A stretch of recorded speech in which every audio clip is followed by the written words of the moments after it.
Okay, I'm going to call this meeting to order. I'd like to welcome everybody to the Montclair City Council meeting. I remind you this is your city, not our city, it's your city. We're just your representatives up here. I know we have a lot of youth here today, and we're very proud of the youth in our audience. Not only are they champions, but they are also a great inspiration to our city. So with that, we're going to begin with the invocation of the Pledge of Allegiance, and I'll have the city clerk introduce those persons. Pastor Joe McTorsney of Calvary Montclair and the Montclair Police Chaplain will be giving the invocation, and the Pledge of Allegiance will be Ruben Solis. Ruben Solis will do the pledge. Please stand.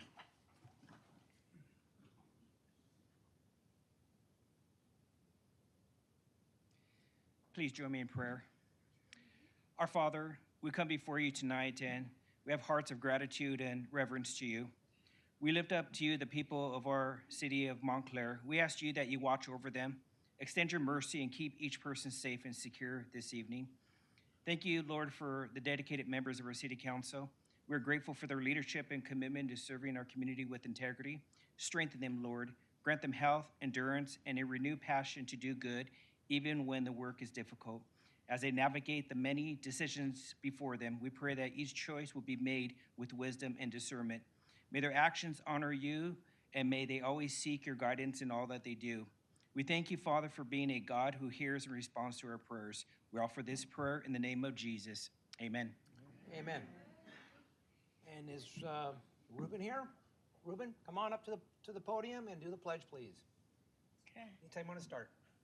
I pledge of allegiance to the flag of the United States of America and to the republic for which it stands, one nation, under God, indivisible, for liberty and justice for all. Thank you, Ruben.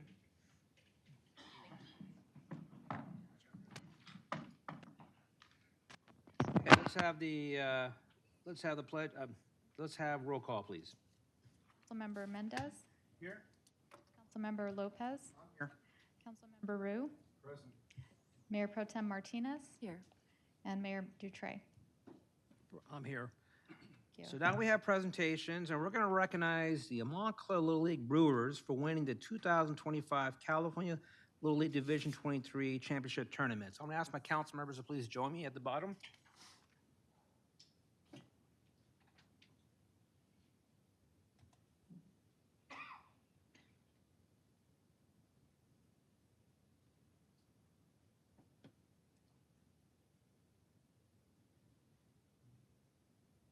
And I'm going to ask the league president, Julio Soriano, and his wife, Beatrice, to please join me. Join us, excuse me. Put you guys right in the middle here.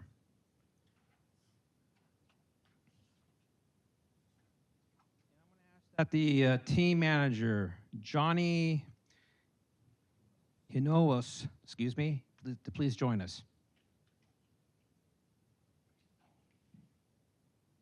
Well, we'll stand right here.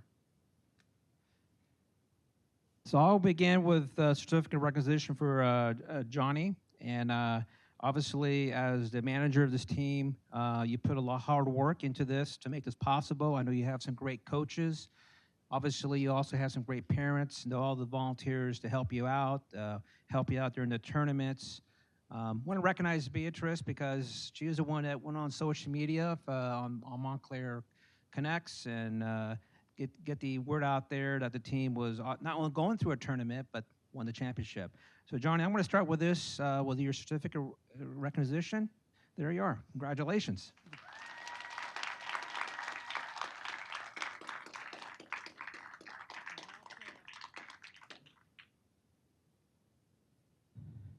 We'll do a picture for for everybody. Just stay right up here, Coach. Everybody's going to stay up. As you come up, you'll stay right up here.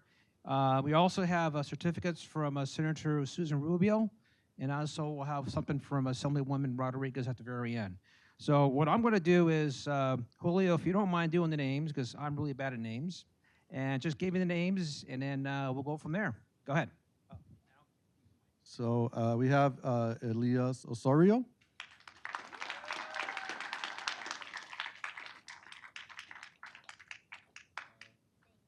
Next up, we have Elijah Castrejón.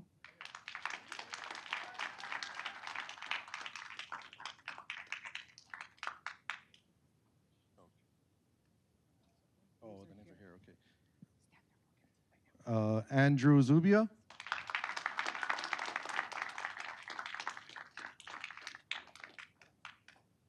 Anthony Talamantes.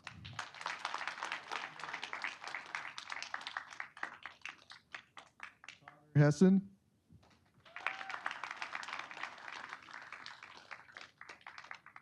Damian Anderson.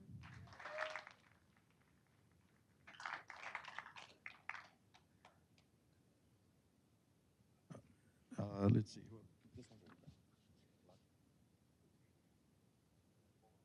Jacob Rivas.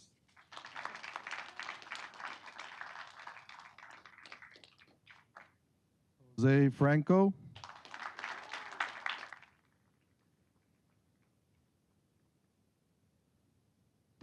Joshua Esparza.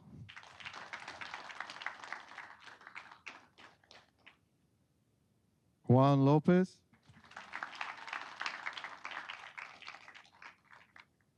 Max Hinojos.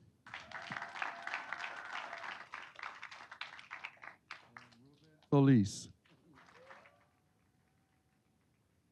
And now to our assistant coaches.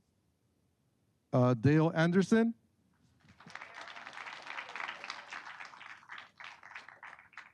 Our other assistant coach, Anthony Talamantes.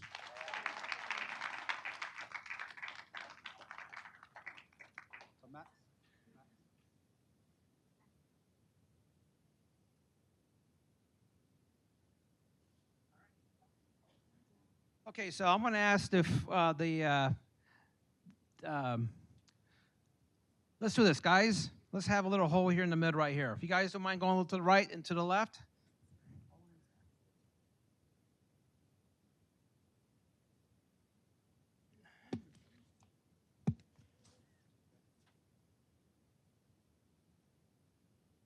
Let's have all the shorter ones on front. No, he didn't yet. Shy. There we go. You guys want to kneel down? Uh, That'd be all good too. We're not doing quiet pictures yet, but first of all, I want to say this. This is a great achievement because the last time, I don't know, Councilman Rue has good history. When was the last time you think Montclair, and this district consists of, if I'm correct, Chino, Upland, Ontario, all the teams in Ontario, those three cities? And Chino Hills. I believe all those other cities have multiple leagues, except Montclair. We're the only city that has one league. So, anybody want to take a guess the last time that a Montclair team won the District 23 Tournament Champions? Any idea? A decade? No, you guys don't qualify. You guys already know the answer. Anybody want to guess? A year? Or let's just say decade. Let's pick the decade. Excuse me? Why 74, Bill? You know what, Bill? There's a reason why you're a history buff. The last time a Montclair team, and this goes back, I believe, our former mayor, Larry Reinhardt, was a coach. 1976. You're 2 years off. 1976. That's why I picked Councilman Rue, because he knows this stuff. The last time, 1976. Can you imagine that? How many years is that? How many years is that, 1976? A lot of years? I agree, it's a lot of years. 49 years. So I want to say it to the Brewers.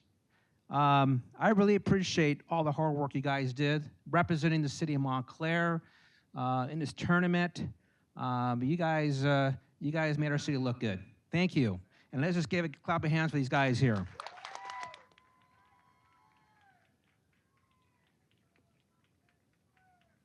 So I have a plaque here. Plaque here, and the plaque is from the city of Montclair, and it says, the Montclair Little League Brewers. The city of Montclair congratulates your victory as champions of the 2025 California Little League Major Division Championship for District 23. So I'm going to give this plaque to your coach. There you are. Oh, there he is. Excuse me.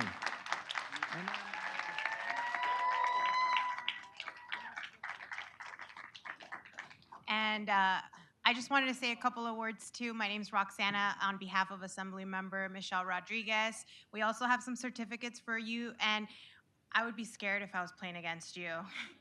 So thank you so much for making us proud for here, for bringing pride to Montclair.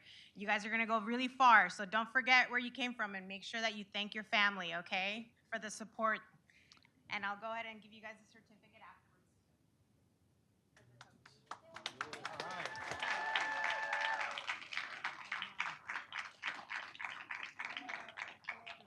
Before we before we do pictures, any of my colleagues want to say something?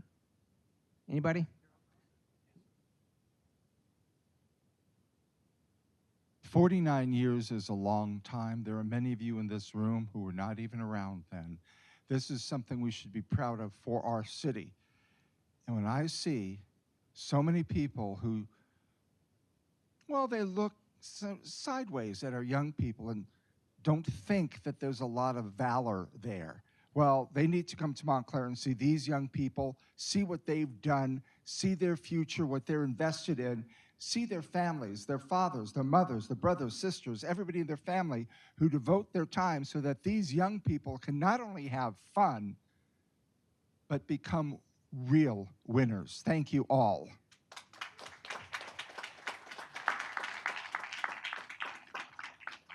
One good thing is the city has made a long-term commitment with Montclair Little League. That is why we have let you share the fields with, with the school district at Golden Girls and Saratoga Park. And we have made great strides and making great efforts to, this council's made a commitment to make sure that Saratoga is invested in and renovated, and those renovations will be coming. We are determined to make sure they do come. But I am a former coach of Montclair Little League. I started in 2016. I coached his big brother. How's Jim Jam doing? He's good. I coached Juanito. I know Little Hessen's dad, and there's a few other names. So it's great to come from the Montclair Little League family. I played there in 1987 and 88.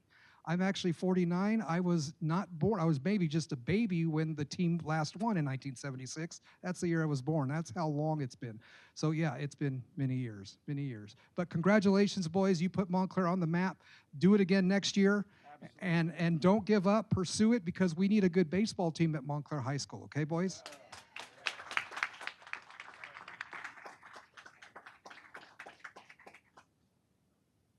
Hi, everyone. I'm back here, I promise. I'm behind these tall kids. Years and years ago, I used to play softball, and one thing I can tell you that I remember is it is hot, and it is a lot of work.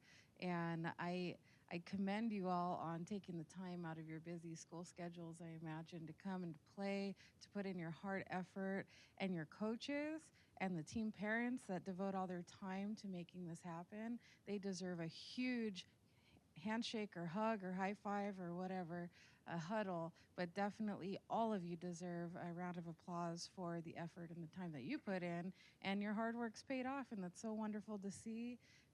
You know, Montclair is proud of you every single day for even going out there and doing it, but this is such a cool win to be able to celebrate with you.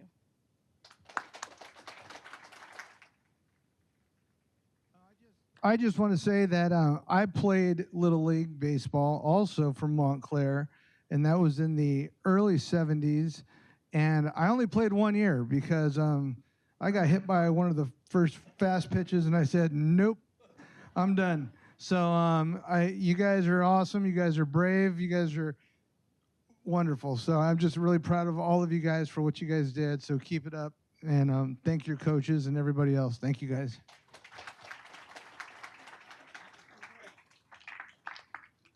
You'd like to say anything? Come on, Coach. Got to say something, Coach. I would like to say something.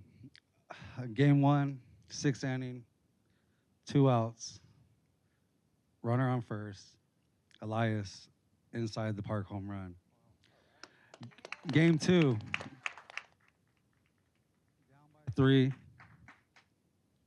2 outs, runner on first, a hit by Damien, advances a runner to third and second. A walk by Ruben, 2 strikes, Connor's up, a hit to center field, ties up the game. A hit by a pitch wins the game by AJ Anthony. Okay. That, game 3, we go to extra innings. We have a runner on first and second. Max is up, smacks it, knocks 2 runs in. It was on the edge of your seat type of games. It was no easy way for Montclair. And from your guys' manager, I'll tell you, I witnessed these boys work hard. Parents, we worked hard. And from the bottom of my heart, this is always going to be a fraternity team of Montclair Little League. Well, thank you. We'll do some pictures right now. So where's our cameraman? Anybody, parents want to come up here, take pictures? Anybody, come on up. Don't be shy. People kneel down, and then we'll get. And I also want to say, I just want to say, too, I appreciate the jersey, guys. Thank you very much.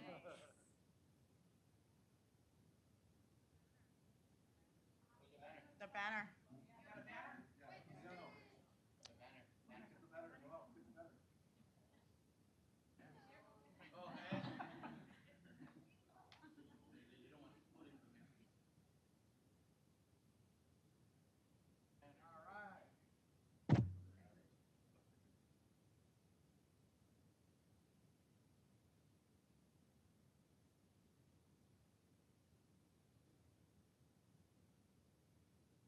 One, two, three.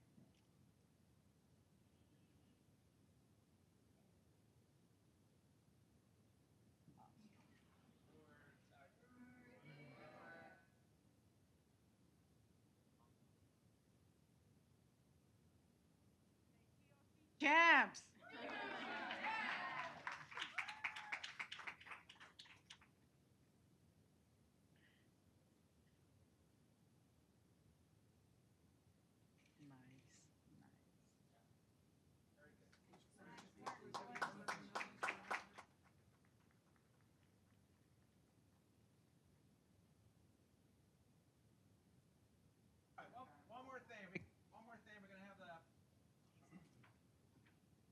We have the president, Julio, of the league here, and he's got, go ahead.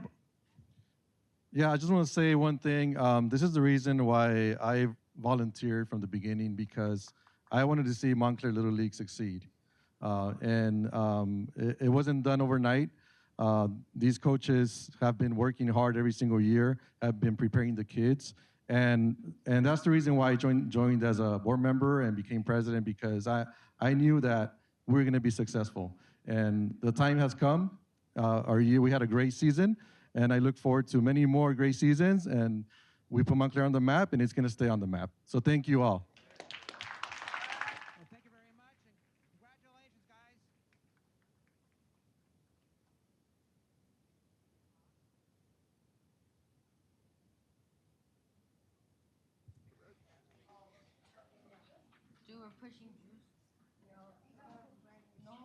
So with that, we're going to take about a 2-minute break. If those want to stay, you can stay. Those who want to leave, there's a good time to leave, but we'll take a 2-minute break.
the head, huh?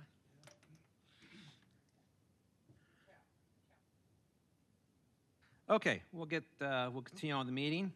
And next time is public comment. This is the opportunity for the members of the public to address the city council on any of the consent calendar items or any of the discussions under mayor.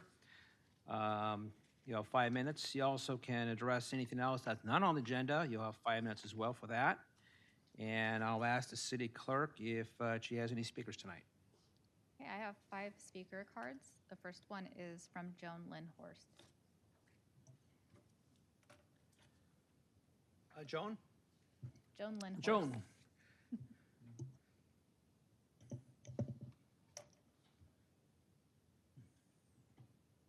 Sorry, Hello, I didn't Joan. No hear you. problem. Good evening, Mayor Trutry and the councilors. A lot of people have thought something, as I have, that Independence Day is celebrated on July 4th. Not in our district, not in our neighborhood. They still are celebrating. Firecrackers, big bombs. It's scary. It's every 2 or 3 days. We were told years ago that they can't do anything. The police department couldn't do anything unless they caught them in an act. Well, how can you catch them in an act if you're not around? This has been going on for years. This is not just the first year. This has been going on for years. And some of these are very loud, and it feels and sounds like it's coming from my backyard. My husband sat out in the patio one night, and to see the flares where these firecrackers were coming from, he found out that they're coming from the apartment complex on Marion and Bandera. But they are so loud that it makes me jump, and it throws him back in Vietnam. I wish something could be done because I understand that it's outlawed for firecrackers to be in Montclair, and yet these people don't believe in the law. And it's, like I said, it's not just this year. It's been many, many years. I hope something can be done about it. I like celebrating the 4th of July, our Independence Day, but not a month of it. I hope somebody can do something about it next year. Thank you. Thank you. And I did ask Chief, I know he's back from vacation, but if he can give us some stats for this year regarding calls for fireworks service and comparison to past years. Obviously, we'll skip 2020, but I'd appreciate that, Chief. All right, our next speaker. Our next speaker is Jonathan.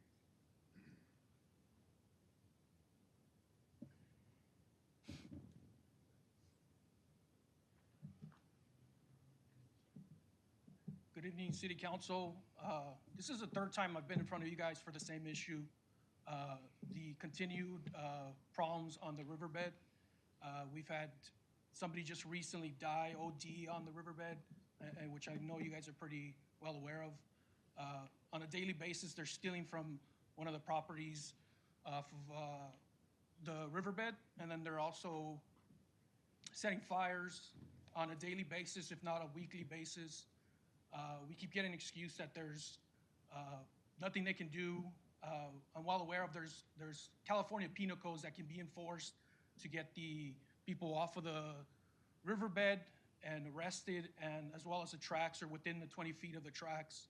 So I don't understand why safety is not an issue and something hasn't been done. We've had properties that we've brought up that's gotten taken care of, and the issue is no longer an issue, or it's gotten less. But then that's not the only problem. So every time we bring up something, it gets worked on, and we give you guys the solutions to have the things fixed. And it seems like you guys are dragging your feet, or you don't care about safety. Specifically, Mayor Dutray, I know you're more than aware of this for going on 6 years now. So I don't understand what what you guys are doing. You could check with your police department to see all the calls that are generated and all the issues that are generated, the fires, the theft, the death. So we've already brought up to you that you should close off the riverbed. We don't need a trail down the riverbed to hurt the elderly, the young kids, anybody in the area. But I don't know why you guys won't close it off. You guys want to approach the homeowners to buy part of the property to continue that riverbed walking trail, biking trail. So that's my continued issue, and I just want to see what's going to happen, because what's been happening is not enough. And I'm well aware of you speaking as to issues we bring up on Montclair Connect's videos, but you don't directly address the people that are bringing this information to you, because we're like tools that you can use to help end this, not just throw little jobs here and there, fix a fence, weld on a piece of tube, fixable things that eventually get done. But I don't know why you keep fighting us. So close the riverbed.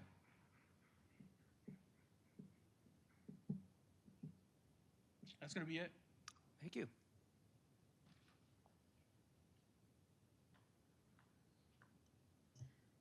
All right, our next speaker is Denise Johnson from the Montclair Chamber. Denise, it's your turn.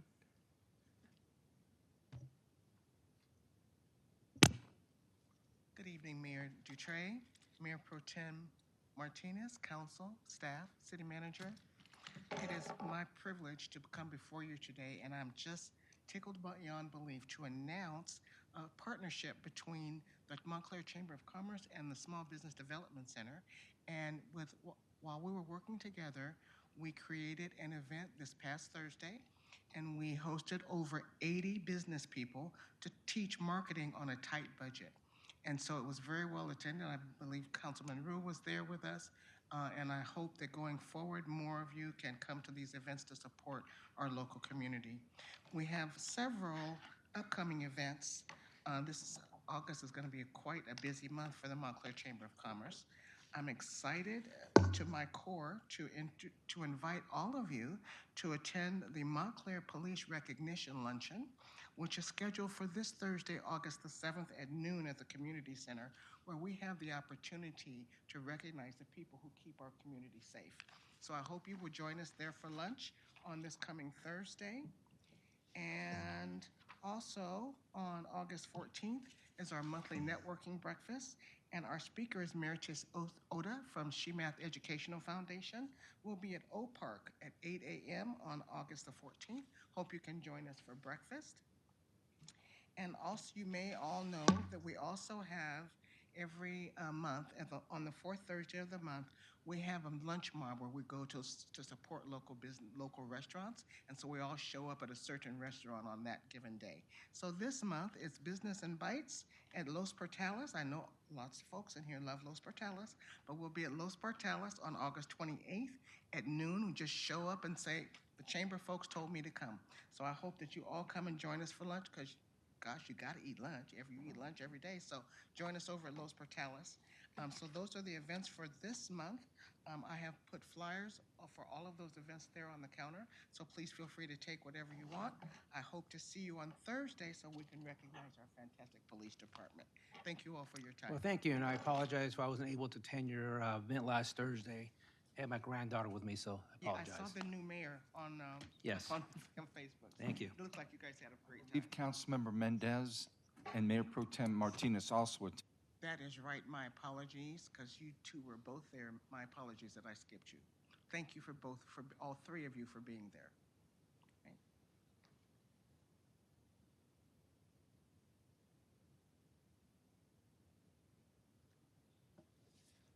Okay, and then Brittany Clemens, were you speaking on an agenda item?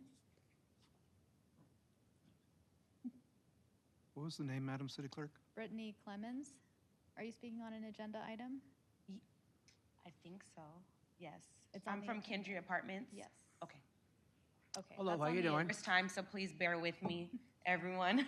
But I am the community manager at Kindry Apartments. This is my maintenance supervisor, Javier Alcocer. And I am coming here today to talk about our parking spaces that we have. We are interested in turning 4 of those spaces into 1-hour parking. We have had a major issue with parking for potential residents to come and to our community. So I am wondering if that is something that you would be open to. We have several prospects that come in and they're having to park in the red, or we're having to try to put them in a vacant space to try to tour our community. And we would just like to make it as seamless for them as possible to come in to tour our amenity spaces in our future, homes that we have for them. So we would love that to be considered. He's been at the property since 2020 and it's been an ongoing issue. We've tried multiple different tactics and ways to try to rectify the issue with parking, and we think this would be very helpful if you guys would support us in making this change. Oh, great. That'll be under consent calendar. It's item D1. So when we get to that, if there's any questions or if councilman wants to ask some questions, Okay. that'll be a appropriate time. But thank you for coming out and speaking at this time. Thank you. Appreciate it. John, I hit my button because I did have a question. I was going to tell him to wait for that Yeah, item. yeah. First is Sean Brunsky. Sean Brunsky, good to see everybody. It's a blue moon, so I'm here. I'm going to talk about the lady who shared about the fireworks. I had my girlfriend come over like about the week before July 4th, and I said, hey, I'm going to open up the window. And she goes, what about those Montclair gangsters? Don't they do the fireworks like for the whole month of July? And I swear to God, within 3 seconds, boom! We shook. And she's scared. I mean, she screamed. And I screamed. She goes, what was it? I go, it wasn't an M80. It wasn't an M100. It was a bomb that went off. And I'm like, this is ridiculous. I mean, we're like a week or 2 away from July 4th. And so I agree. I mean, how is a teenager can get, I don't know, what do you call the flying cameras, whatever. What are they called? Drones.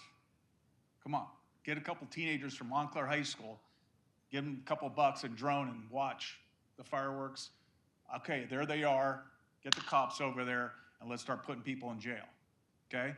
$1,000 a clip, they'll stop doing fireworks. Just it's real simple. But you got to get active. I don't want these poor people. I'm 59 and I'm scared. They shouldn't have to live like that. It should be a peaceful community. It's a residential community. Today I woke up, thank God I'm alive. But about 5:50 a.m., I walked by Jan's Tropical Fish. And when somebody messes with Jan's Tropical Fish, I get upset. Well, of course, they smashed through his business, So every morning I walk the streets of Montclair. I get exercise, listen to positive things. I hand out these little cards. I'm compassionate. Used to be a former homeless person. This little card I hand out to the homeless guys. Something extra today to remind you that God loves you. And on the back it says, and so do we. It's from my church, trying to help these people out, give them some hope. There's a major spiritual problem in not only the country, but right here in Montclair. There are so many gangster-looking, homeless, juveniles, not a lot of women, but mostly men that are rolling around the Montclair Plaza and Montclair East and down by Stater Brothers. I mean, it's scary. I'm not scared, but it's scary. Between 5 and 7 a.m., what's going on out there? One guy's behind Der Wiener Schnitzel. He's got a straw in one hand. He's trying to sniff heroin or fentanyl behind it. He's comatose. I saw one guy at McDonald's today. I thought he was dead. I had to call the cops to see if he's dead. I got his photo. He's on the 10 freeway with this sign, feed me, right? He's so stoned or blasted out of his mind. I have him. I got the photo. He's naked. His pants are down below his pants. He's naked. I can see his you-know-what, okay? Is this what you guys want for your city? Stop it. Stop it. Fire department, police department, don't just sit in the office. Come on out. Get out of the office. Come on out. You got to make a stand. You got to clear these people out. Arrest them and if you got to get business owners to do no trespassing, go to the business owners. Have them sign the no trespassing. Put the signs up. Get these people out of here. Look, I'm compassionate. I want to help people. But this has gone out of control. Just the photos I have today, the people living in their vans, the Stater Brothers, they steal the Stater Brothers shopping carts. They're all over town. There's trash in them. Homeless guys up and down Central Avenue. It's just got to stop. And I will say this. I sent a text to Mr. Dutray. Johnny on the spot. Make some calls, got some stuff cleaned up this morning. So it's great. But what I'm saying is, what about Jan's Tropical Fish? He's a business owner. It's Monday morning. Now he's got to spend $500 to $1,000 because he had a nice tricked out glass, sign with his name in it. It's gone. It's smashed out. How's that for a start of your day? $500, $1,000. He's selling fish. What's he gonna do? And who did it? I don't know. All of them did it because it's a community of gangsters out there. Okay, they're not residents. You may think that they're residents, but they're not residents. They don't own a home. They're not paying rent. They're not paying taxes. Get them out of here. I don't care where you got to take them. Send them down to LA with the other 100,000, okay? Just get them out of the city of Montclair, okay? We just had a beautiful thing for these kids here today. These kids don't need to be around that type of stuff, okay? It's very scary. I just think we should just, as a community, take an offense towards these people and get them out of our city. Thanks. Well, thank you, and thank you, Sean, for calling me at 5:58 this morning. Or sent me a text message. I did respond, and I think I communicated to you that, it's a high priority of the city, and that this city, obviously, there's other obstacles out there. We have a state system, in the old days, the chief can agree with me, in the old days, prior to Jerry Brown, our governor, a lot of these folks would have been locked, would have been, I won't say incarcerated, but they would have been in at least rehab in the state prison system, especially dealing with the drug issues and the mental issues. There's some bad policy that comes from Sacramento, and now we're dealing with some of that bad policy. But we're working on it. I'm hoping the county sheriff, as I told you, can open up beds. But now with the passage of Proposition 36, but we take them down to West Valley. Am I correct, Chief? And 1 or 2 hours later, they're being released already. And they get on a bus, and somehow they find Montclair again. But thank you, Sean. Okay, so we will now go on to consent calendar. And I'll start with my left on consent calendar. So anybody on my left want to remove an item on the consent calendar? I have nothing. Excuse me? Okay. Yeah, can I pull C1? C1, okay. How about my right? Mayor, C like Charlie 4, C4? D1, and D2. D1 and D2, okay. All right, we'll start with C1, am I correct? Is that the first one? Yep. Go ahead, C1, who's C1? C1. My question is just, I was reading through that agenda, and this sounds like a good program to have because I know for years there's been issues with training and keeping track of training. Just wanted to know, will this program be used for all departments, or will it just be used for, fire and police? It's available to all departments. All departments? Mhm. Okay. That was my only question. Thank you. Okay, C4. Page 78. In reading the staff report, there's a line in here that says the Central Avenue Smart Corridor project was not approved, but SBCTA approved the Holt Boulevard and Mission Boulevard Connected Smart Corridors project. And then there's a mention in the report, find it, mentioning the BRT project. Is it predominantly the approval of the Holt Boulevard and Mission Boulevard portions? Were they approved because of primarily the BRT that's planning on coming in?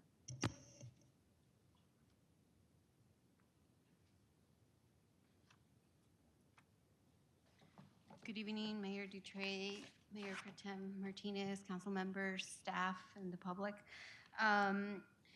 So I I can't really answer that question because I don't know what the reasoning behind. I mean, it could be, but I really don't know. So, I think they wanted to pick one or the other. They couldn't award both projects, so they only awarded the one on Holt and Mission Boulevard. Because in the So- first, Well, if I can respond to that, the speculation would be that, yes, that would be the reason, because it continues from Pomona all the way to the airport, whereas the Central Avenue project very much is limited in its scope and range. So the better bang for the buck and the direction of funding through grants and other sources would be to put in this smart corridor project within this corridor because in part of the BRT system. I have a little bit of a reservation about the BRT. I don't think it'll be perhaps utilized to its fullest extent. That's just my opinion on the BRT, so I kind of have a sour taste about it. I understand what you said, Mr. City Manager, and I appreciate that. I just wish that the Central Avenue corridor would have been approved, just given the fact that that is predominantly, at least for us in the city, the main truck route for the city.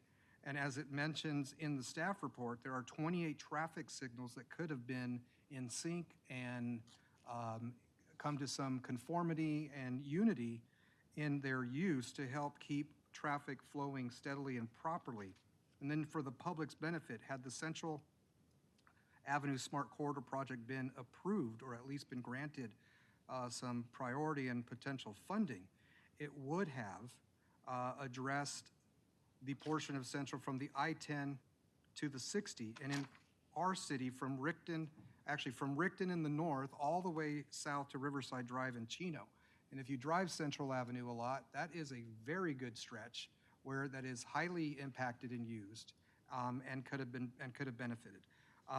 I wish that would have been a priority. I understand that the BRT is a much more encompassing project, would include a lot more transportation. And the goal is, yes, to get more travelers to the airport, and along the way, have folks that travel, as they make the stops, they would then come to a city and hopefully dump and invest their money in the city, similar to a Gold Line approach.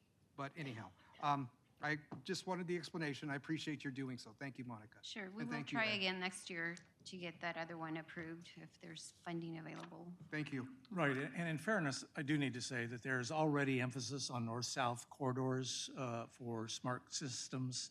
In fact, we have one in place now, and east-west corridors like Holt and Mission tend to have not been addressed in this regard.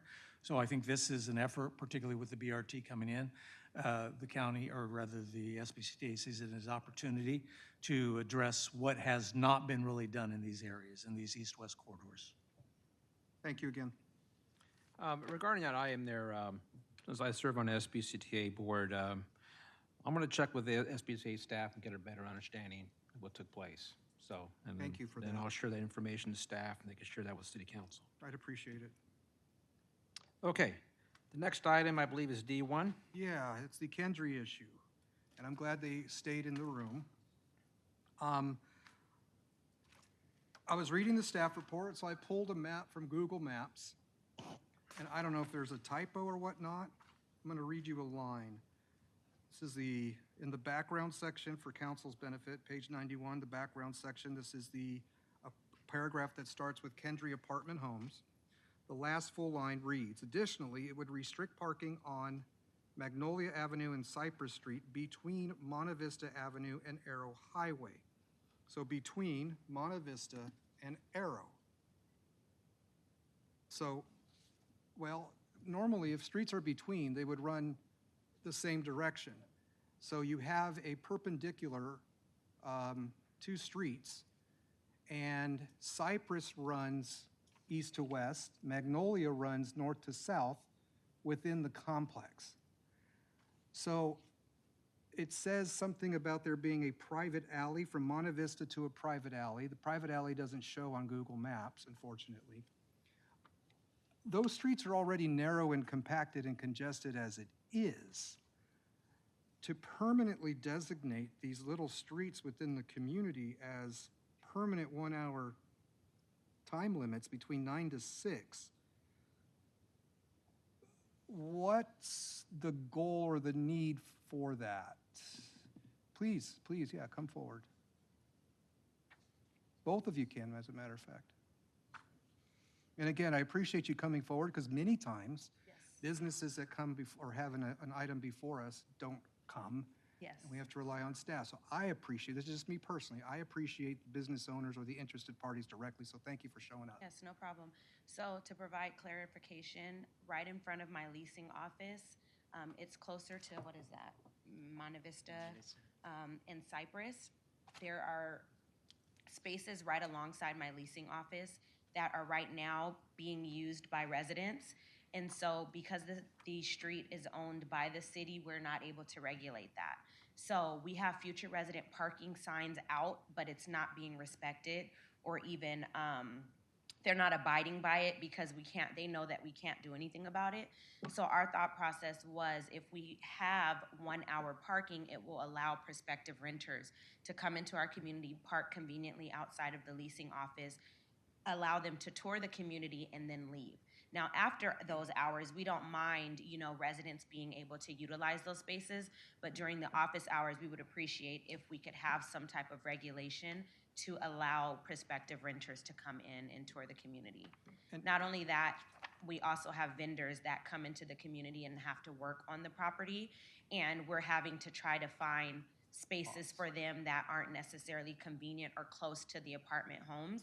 So we're just, again, trying to figure out the best way that we could tackle this to make it a more seamless process for our prospective renters to find new homes. How many spots would you make available for prospective rent? 4. 4? We're only asking for 4. And of course, you are well aware that state law does say that anyone with a handicap decal can park there Absolutely. unlimited amount of time Absolutely. and cannot be ticketed or towed. Okay, Yes. I just want that. Luckily, not many people know that, but yes, we're aware. It is a right extended to them. So I just Absolutely. all right. I appreciate the explanation. Where's the alley? I have the visual of the property in my head. Where's the alley? It says to a private alley. Is that their property? Yeah, it's the property that gets access to the back of the units. Which was the old like gas station area? So the That's gas station is over property? there. No. No. It's behind the apartment units themselves. It provides Behind? access to the parking spaces off the street. Coming from Arrow, correct? Not really an alley, but it's a parking area for Yeah. the cars behind Behind the building. the buildings.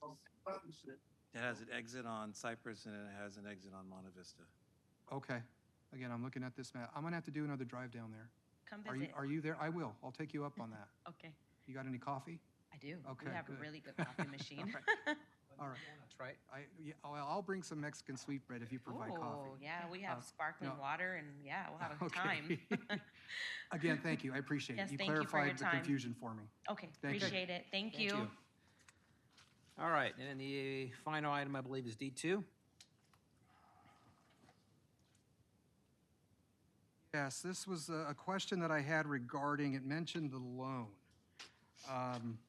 for construction improvements that we did along Monte Vista Avenue. So I just wrote 3 questions to myself, and that was, how much was the loan, the term of the loan, and the source of the loan?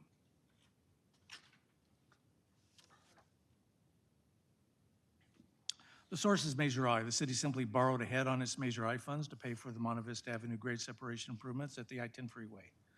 And so we are paying them back through basically a subtraction from our Measure I allocation. So they fronted us the money, we're now Yes. paying it back. Okay. And there's no term on it per se? We have to pay it back in 30 years, 20 years? Is it just a gentleman's agreement, so to No, speak? no, no, there was a term. We entered into an agreement. The council entered into an agreement with it. I believe it was 10 years, but I'd have to go back and confirm that. Okay, that was the question that I had. I appreciate it. Thank you again. Okay, that's it with consent calendar. Can I get a motion for approval of the entire consent calendar? Mr. Mayor, I'll make a motion for the consent calendar Have a- as written tonight. I'll Second. second. Moved by Councilmember Ruz, second by Councilmember Lopez. We'll do electronic vote.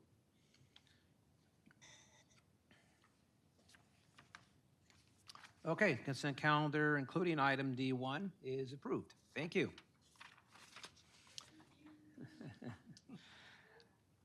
All right. All right. Fair enough. Fair enough. Your item's done. Yes. You can leave now. Okay, communications, we'll start with the police department.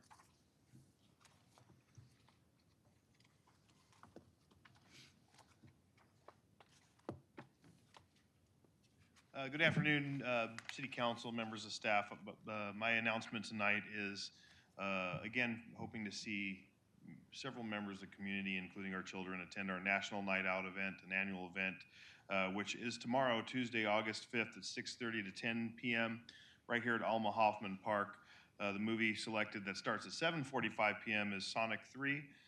So the members of the community, please bring out your little ones, or you don't have, if you want to watch the movie yourself, you can come out even if you are over the age of 18. It doesn't matter. At these events, you can meet Montclair officers, firefighters, get safety tips, see our equipment, pick up some promotional giveaways, some swag. There's a free photo booth and face painting, food and sweet treats available for purchase, but also starting slightly before, the American Red Cross will also be hosting a blood drive next door at the Senior Center from 2 to 8 p.m. And I'll have some flyers over here, and also on our social media account, we have this flyer posted so you get information on how to pre-register or sign up for the blood drive as well. So we hope to see you all out there tonight, or I'm sorry, tomorrow night at this event. Great, thank you very much. And City Attorney. Yes, thank you, Mr. Mayor. Just the one item this evening that's indicated in the agenda, and that's to meet in closed session regarding labor negotiations. That's all I have this evening. Great. City Manager. No items. Great. I just want to, just first of all, want to commend the fire department. I know we had a fire at Hacienda last Saturday, one of the mobile home coaches. Obviously, because of the coaches are so close to each other, it was a first alarm fire, and I believe there was a little minor damage to one of the coaches, but not just Montclair, but the surrounding fire agencies did a pretty good job containing that, making sure it didn't spread. Everybody got safe. Unfortunately, there was some animals lost, but again, I just want to recognize the fire department. Now it's a very serious situation, difficult situation to go through. You know, I also want to recognize our human services. I know the after-school program, all the staff members are being trained. I saw them on campus here at City Hall, and they're getting ready to start the program. Was it later? When does school start? Later this week, or is it next week? Starts Wednesday. Wednesday of this week. Yes. Okay, so you got a good group of folks there and getting ready to run the after-school program. Just want to recognize your department. And then during the month of August, I know we have some events here. Just want to recognize during August. Obviously, August 14 is VG Day, Victory in Japan Day. And then August 26 is Women's Equality Day. Moving right along, I know we have a couple items under the mayor. One item is requested by Councilmember Mendez regarding City Council agenda packets. And then, of course, the other item is regarding the City Council Policy Procedure Manual, which is a draft document for discussion this evening. So what I'd like to do is maybe start with the first item that Councilmember Mendez did. I know that the city manager prepared a memorandum to the council, and I'm not sure if City Manager Starr, if you have anything else you'd like to add to this, or I'll have Councilmember Mendez speak. Oh, I don't have anything more to add, Okay. unless the city clerk has something she would like to add. No? Okay.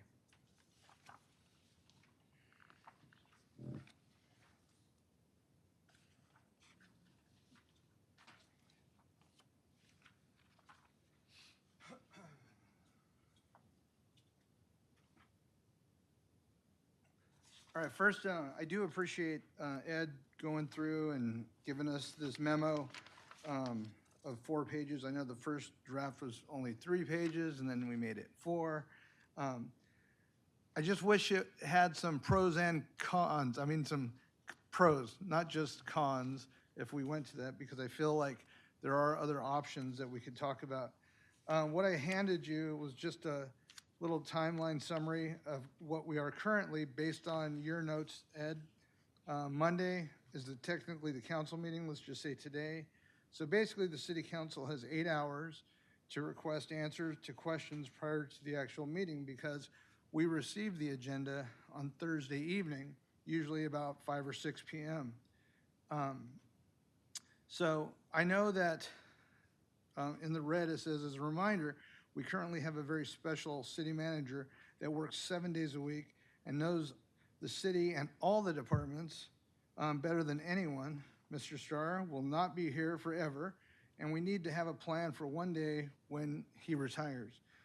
No other city manager will spend 7 days a week here at the city. I can guarantee that already.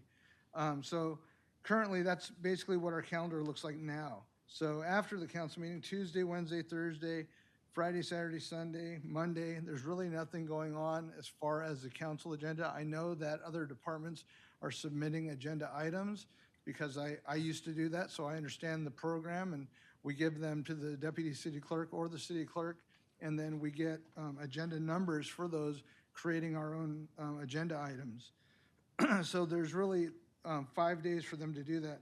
Then on Tuesday, preceding each regular meeting, as you mentioned, you have your city manager staff meeting where everybody presents their agenda reports that have already been put together, usually by the city clerk, and then, or other things that come in for her.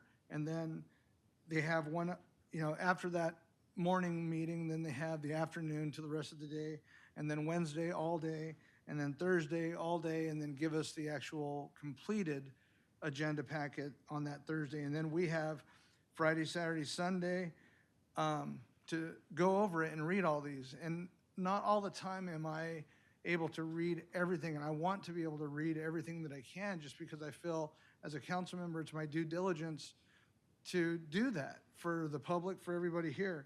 So all I'm asking is, if we go to the next page, that's kind of my proposed agenda timeline summary, where maybe we can move the Tuesday city manager staff meeting to a Thursday, which still will give the city clerk the same amount of time to make sure that we're following all those rules, that we're paying all those bills so we don't get in trouble by, as you mentioned in your memo, which would give us 2 full work days that we'd be able to ask questions to staff if we need to, if the city manager doesn't have that answer, and I just, and I know I brought this up, and I know nobody else has, I guess, in a while, but it's just something I thought about.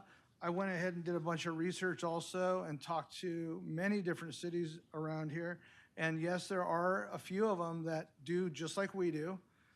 They get their agendas on Thursday, and then they have their meetings on Monday or Tuesday or Wednesday. So that gives them a couple extra days. But then I also found cities around here that give their agenda packets a week in advance, 6 days in advance.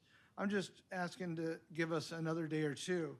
I'd even be willing to try to do this on Wednesday, give it to us on Wednesday evening, which gives us 1 full day extra, which would be a great start if starting on Tuesday is too much. So just, that's my request. Open for any comments or any questions. Okay, Councilmember Martinez.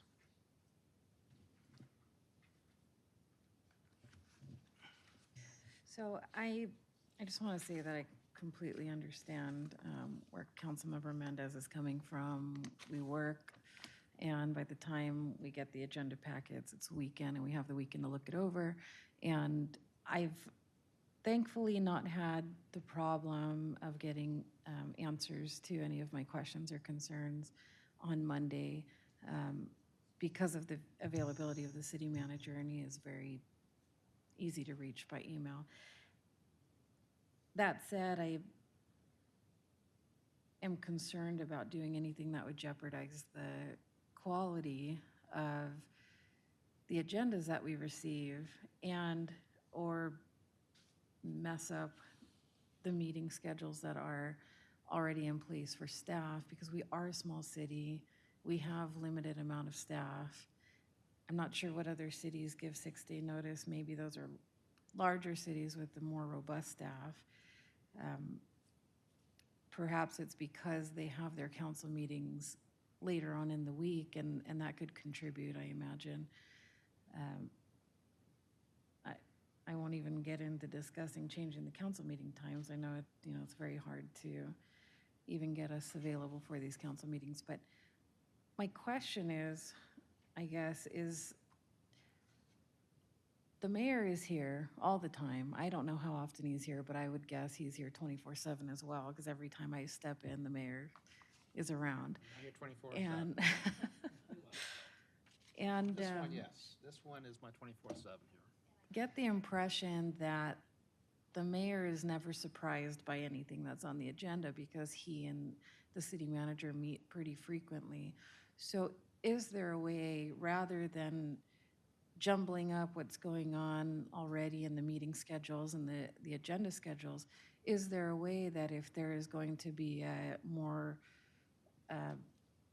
involved agenda item, that the council members that may have questions about that item can meet with the department heads, or considering, we work, and I understand you probably get back here later in the day, so that might not even be a possibility, but is there some other way that we might be able to fix the issue of not having enough time to meet with people, maybe like a draft version before everything's finalized? Is that a question to who? That's a question to whoever has the answer. Well, the problem with a draft agenda is that it effectively becomes a public document the moment it's presented to the city council. So at that point in time, it's disclosable to any member of the public who asks to see it. And I don't know that you want to put yourselves in that position where you're receiving a draft document that has not been finalized, that hasn't been properly vetted, and that still needs a number of modifications and adjustments to it. So that would be our concern, providing you a draft that isn't complete and may still undergo significant revision, but it becomes a public document the moment it's presented to you. Okay, that makes total sense. That didn't cross my mind. So then my other question then would be, presumably we look at these agendas over the weekend when we have time, and we have that 8 hours, there's a time constraint. In the event that, our wonderful city manager is not around in the future and we have questions, are city council inquiries prioritized, and will they be moving forward? For our future city manager, I couldn't speak to that. Is there a way that we could? As the memo discusses, there are basically two types of agendas, and there's those that are comprehensive and that we've been working on for a long time, and that there are those that are demand that we need to respond to immediately. So, for example, the budget. We try to get you the budget, which is going to be an agendized item, obviously, within 2 weeks before the city council meeting. We'd like to get you 3 weeks. It's very difficult to achieve that, but you certainly get it 2 weeks in advance. Something like the general plan update. That's not a type of document that requires immediate processing by the city council once we've completed it. So those are the kind of documents we can give you in advance. And maybe in giving it to you in advance, we're not scheduling it in front of the city council at that time, but at least you have it maybe a month in advance. But there are the other types of agenda reports that staff members are working on basically from a week-to-week basis. And those are the ones that we consider on demand, and we need to get it in front of you because the information is perishable, because of the demands and pressures from other agencies, as well as our own internal requirements to get these in front of you. And so those are the kind of documents that would remain, or agenda reports that would remain susceptible to presenting you an agenda report relatively, within only a few days of a city council meeting, because we're not, frankly, completing the process until then. So there are basically two different types, and we can try and work with getting these larger agenda reports that we have worked on the course of weeks, months, years, and have them in your hands a month or so in advance of a council meeting rather than the Thursday before. Those we can commit to working with you on. The other ones, they're simply on demand. We have to produce those for you on a timely basis. If we cannot meet that demand, then the next agenda item or the next city council meeting that agenda item can go on before you is 2 weeks. And depending on the timing, maybe even 4 weeks in advance, which really negates the perishability of that particular item. And those we need to maintain the current process. I do have to say that if we have a council meeting on Monday and we have to turn around and have an agenda report in your hands the following Thursday, that means we go from tonight to tomorrow. Every member of staff has to start churning out an agenda report in order to get it to you on Thursday, and they have to ignore their emails, they have to ignore meetings that they have scheduled, they have to ignore anything else, because they're gonna have to start working on those agenda reports in order to have them not only in her hands on Wednesday, so you're giving us one day of lead time, she then has to turn around, the city clerk then has to turn around and have that agenda report out to you on that Thursday night. So we can do this if this is what you want, but you have to understand that these agenda reports are going to be raw. They're not going to be proofread. They're not going to be corrected. There may be inconsistencies in them. Departments that have generated reports that maybe need a lot of attention before they get to the city council, particularly if they're these demand type reports, they're not going to have that vetting process in front of you. And I think that our city attorney can attest that when it comes to agenda reports, the agenda reports that Montclair City Council presents to the City Council are full of information, facts, details. They're thorough. And if you compare our agenda reports to what other agenda reports in other communities are, they're paragraphs. They're minimal at best, and the council is not given the type of detail that we provide. Kind of like the action minutes we now have. If that's what you want, we can go to these very abbreviated agenda reports that are very low on detail and lack the information that you really need to make your recommendations based on the information we give you. We're here at your disposal to accommodate your needs. I'm just telling you that based on what we present to you, I think that any decision you make is not void of the facts behind it because of this process. The best that we could do is move the agenda, the city manager's staff meetings to Monday. I don't know how that's going to impact the other departments because they have their own staff meetings.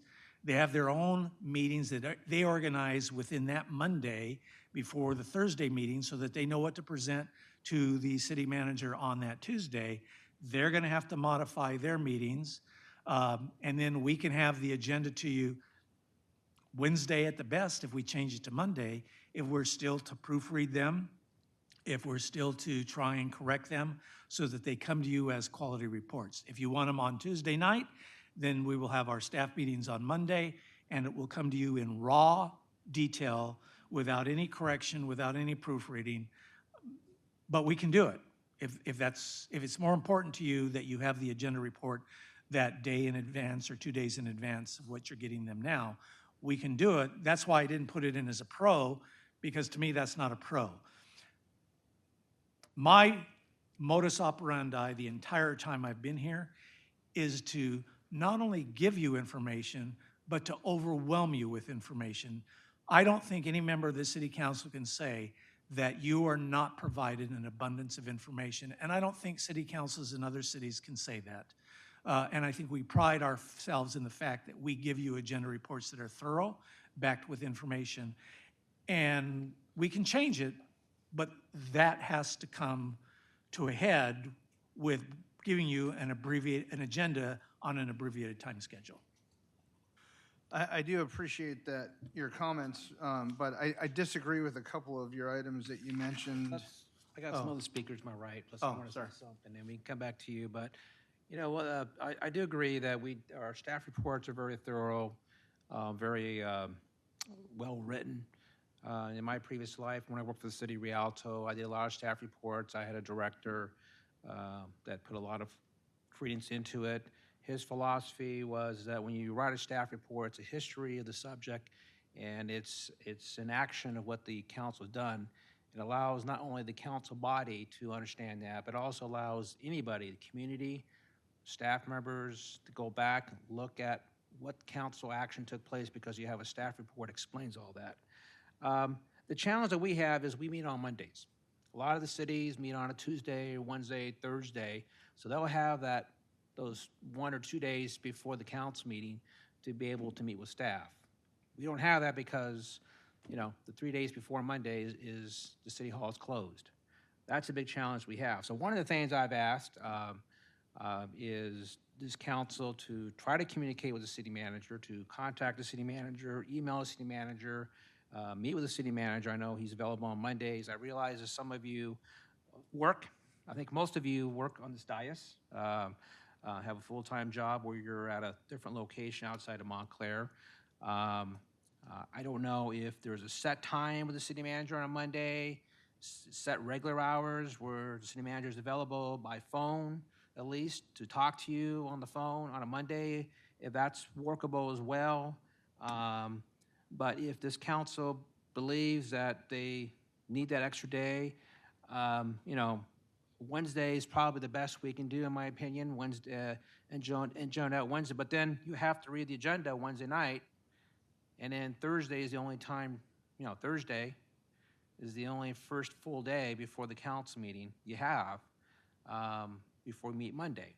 The other thing we could do is we can move Monday's meeting to another day. I'm not really excited about that, but that's the other solution. It goes back to resolving the first problem I just talked about, that we meet on Mondays and we don't have any free business days prior to that. So I'll hand it off to Councilmember Lopez.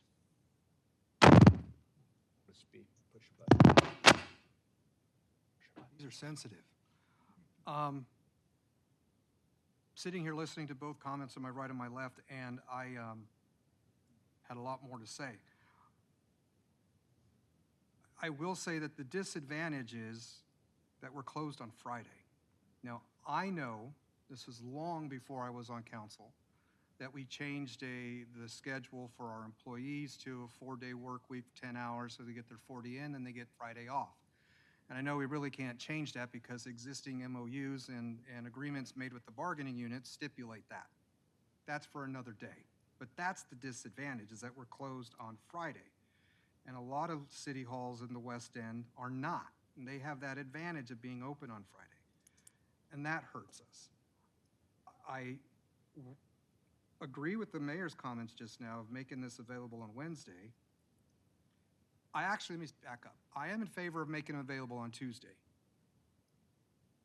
I would be willing to compromise with the Wednesday date, but I am in favor of the Tuesday proposal brought by Councilmember Mendez.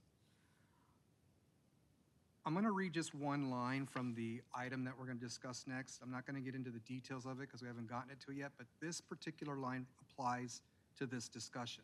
This is on page 20 of the proposed policies manual. Council members may ask questions of the city manager and/or such city staff as the city manager may designate, although council members are encouraged to seek clarification by asking or providing such questions prior to the meeting. Now, for me at least, I don't get my agendas until maybe 6:30, 7 o'clock, right around there, give or take, on Thursdays. And of course, City Hall is closed Friday, Saturday, and Sunday. Now, we do know that Ed is here Friday, Saturday, and Sunday, 9 times out of 10, and he's here pretty late. However, that is not something that we should just assume he will be here, because based on his contract, he's not obligated to be here those days. So if we start making the assumption that he will be there and it becomes an expectation, then I think we have an issue with respect to his contract that we would have to consider. But he voluntarily does that. He's a salary employee, and he does that to get ahead on and on top of projects and items before him. I get it, but it's not something that we can expect or demand of him. So that leaves us just with that window on Monday. Now, I also have called a couple cities in the West End, and at least 2 cities on the West End require or have an agreement that their city manager meets with each council member individually, sometimes once a month or twice a month, and that is a set day and time that is agreeable by that member and the city manager. I would say that perhaps some of the issues raised with respect to content of agendas, what's coming down the pipe, an opportunity for us to lay forth our individual agendas or items of concern or whatnot, what we'd like to see done, we can do that with him. And I would actually like to see that in practice happen. Monte Vista Water District, their general manager meets with their members once a month, and they have a 5-member board, and he does it 5 times a month with the member. At least, my father's meeting with him once a month. I know Mr. Millheiser is. I'm assuming the others do too, of course. And that's something that keeps the line of communication open. Regarding action minutes, and I know that was brought up to show just a simplified notation, basically, account for our minutes. Of course, I was opposed to that. Over a year ago, we were supposed to revise that and look at its effectiveness and if we were pleased or not. We haven't even done that. And I'd be in favor of reverting back to the minutes we had prior to action minutes. But I have a question, Ed, and please let me finish with the question before you chime in. You stated that reports would be raw, contain possible misspellings, and not proofread. I have a hard time understanding why that would be the case, because we have very competent department heads and staff that know how to write. In reading staff reports, I have gotten used to some of the writing styles of staff. I don't see how a lot of the staff reports would be, full of just, I guess, elementary style drafts. I would think they would take a little bit more pride and diligence in making sure that their first draft would be as concise and close to a final draft as possible, because they take ownership and pride in their work. So I don't understand your point with respect to that, and please chime in on that. Well, the city clerk puts a lot of work into updating the agenda items that are put in. A lot of them don't comply with the agenda format. I understand that every department should know how to do that, but isn't necessarily the case. And there is a lot of revision that does go into the agenda reports. Sometimes information is just simply stated incorrectly. Not that the report itself is wrong, but through the proofreading process, there are some things that are recognized as inconsistencies, and it takes an effort on the part of the city clerk to review every single report and to work with the department to make the necessary corrections. That's not something that she can turn around in a day, because she has other things that she needs to do during the course of her day as well. So as I said, we can do it on a Monday to Wednesday basis as we are doing it now, just as we are doing it on a Tuesday to Thursday basis. But if you want it, if we're to have staff meetings on Monday and you want the agenda report Tuesday night, the only thing that she can really do is start compiling the agenda and sending it for press to get it in front of the city council Tuesday night. She doesn't have a lot of time to do anything else. I don't certainly have time to look at the agenda report, because I have my own meetings that I have to schedule in. So it's a matter of us scheduling the time to go over these reports. The city manager is required to review the agenda reports in advance before they come to the city council, so that I know what is being presented to the city, and that is limiting my ability to do that as well. Now, Madam City Clerk, you are, correct me if I'm wrong, but you're mandated to review all reports, correct, by virtue of your position?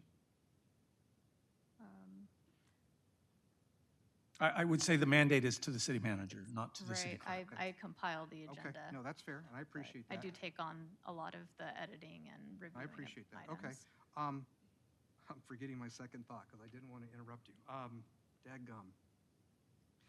May I reserve the right, when the question comes back, I'll pop in and chime in again, Mr. Mayor? Yeah. Okay, Councilmember thank you. Rue. You, Bill. Councilmember Rue. Yep, just a moment. First of all, I concur with the comments by Councilmember Mendez and Councilmember Lopez. I also appreciate the work that goes into these agendas by every member of staff. I have looked, because in my personal life, my professional life rather, I deal with about 22 to 25 different cities, reviewing agendas and having to read over what's in there. I haven't done a formal survey. I know one of the cities, although it's in the San Gabriel Valley, the city of Baldwin Park, receives their agenda on Thursday. Yes, they're closed on Friday. The council meeting is on Wednesday. So they do get it quite a bit in advance.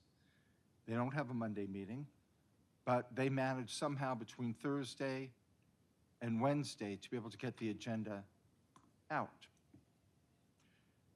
Something that hasn't been brought up tonight anyway is the public.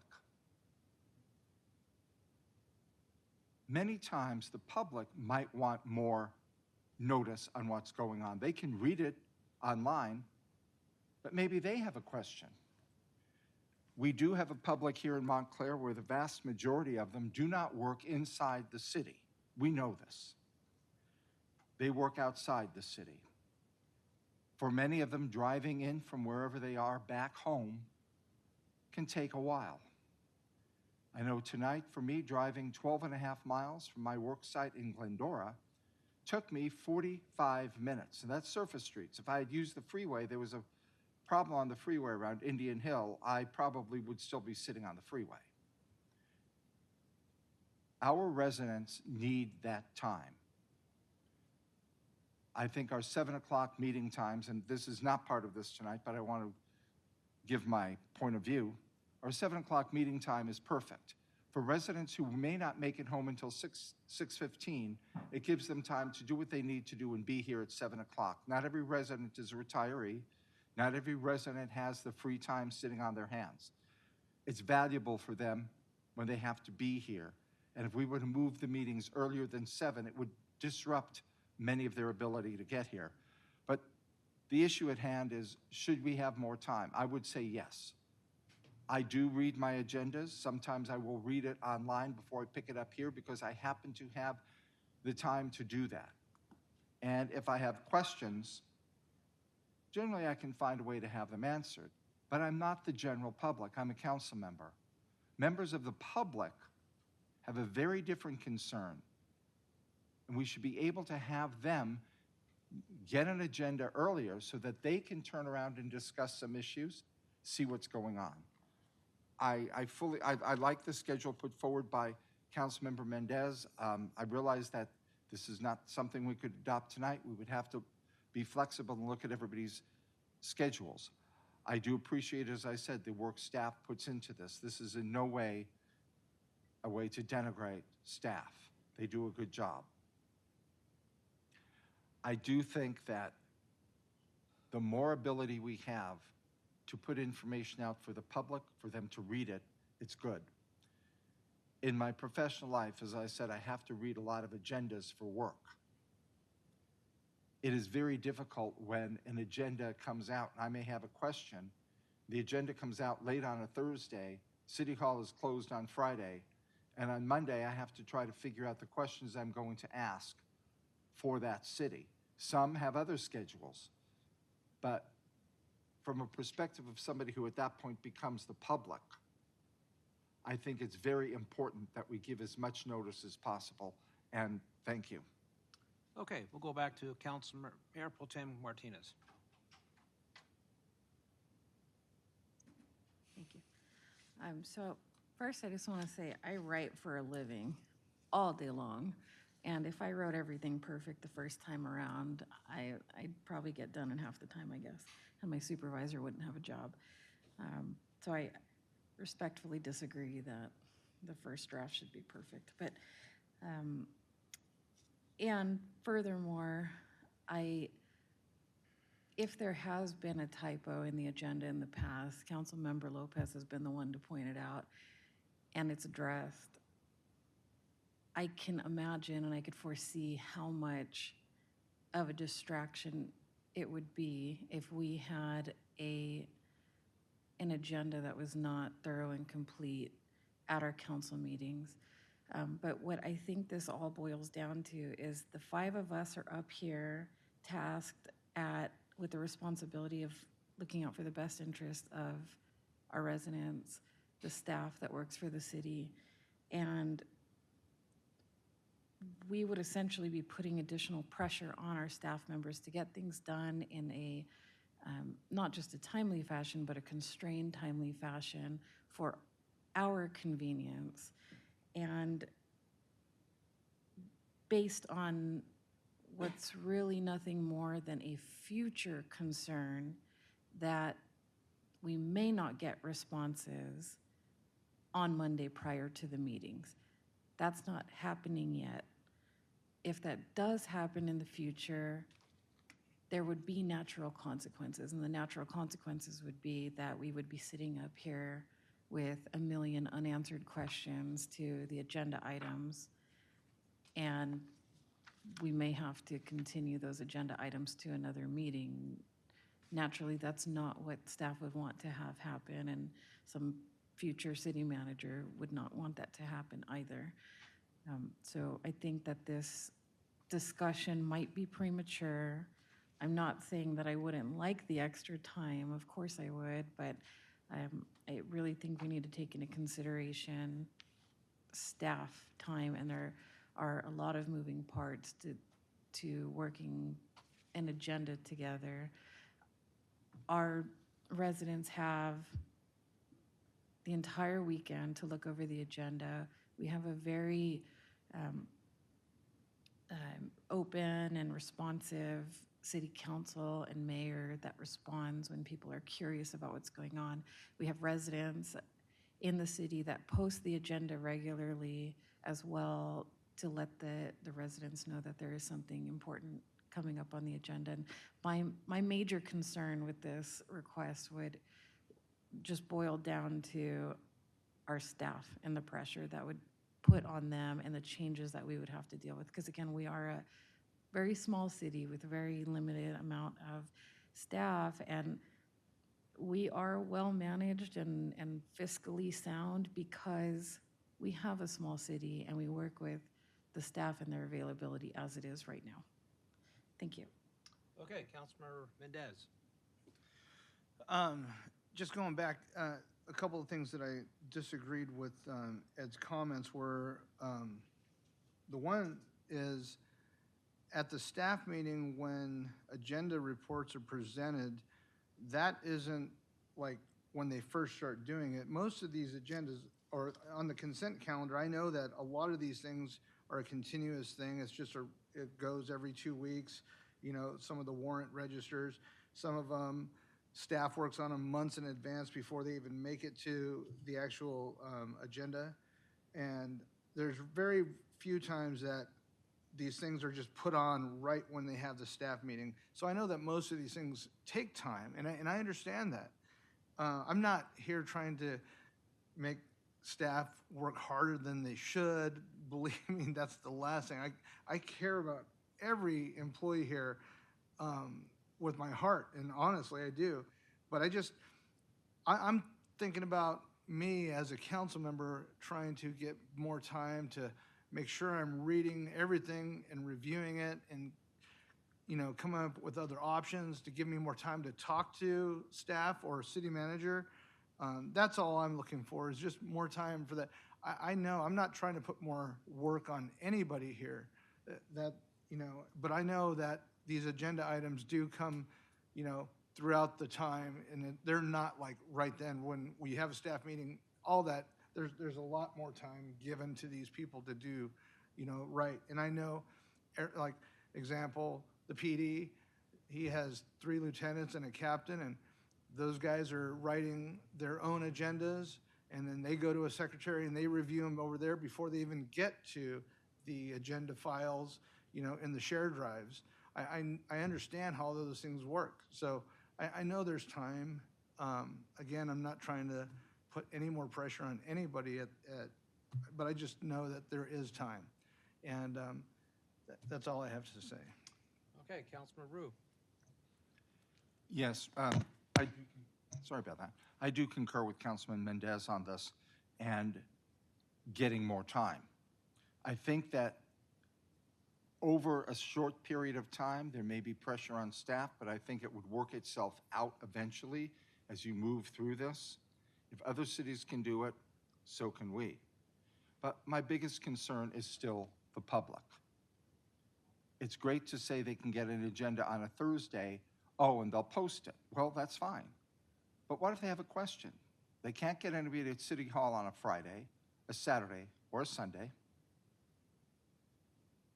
So Monday is the day that they can call and maybe get answers.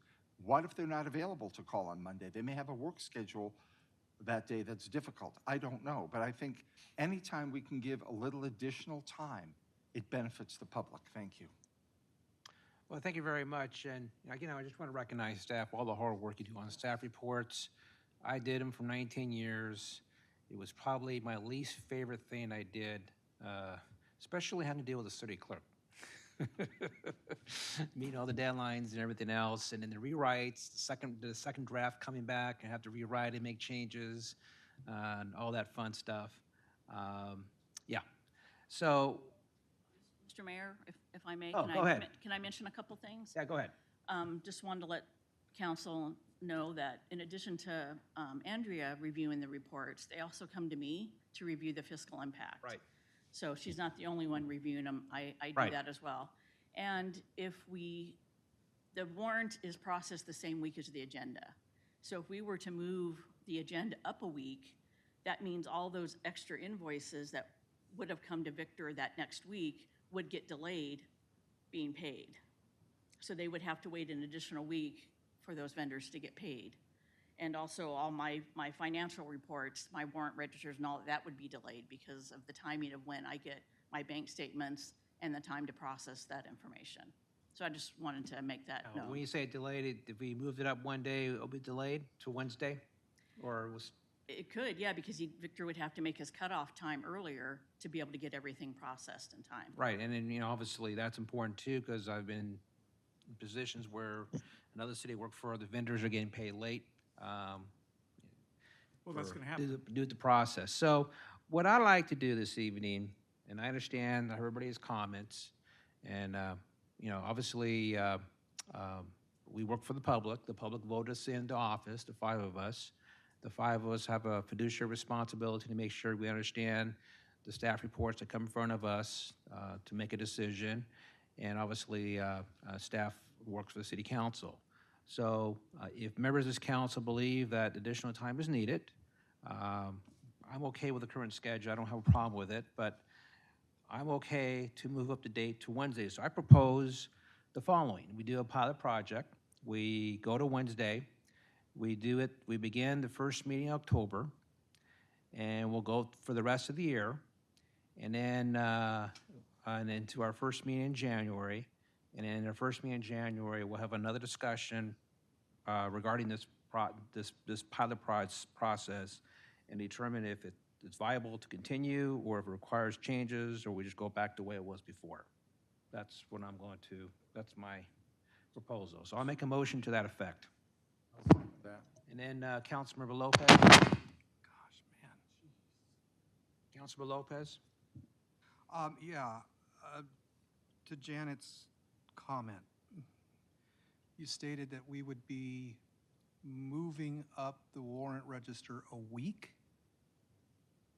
Well, I was saying if the agenda comes out a week earlier, he would do the warrant that week, so any invoices he would get during that time wouldn't get paid. They would have to wait until the next, so if we were to get the agenda a week early, and now even a day early, he's gonna have to make his cutoff time.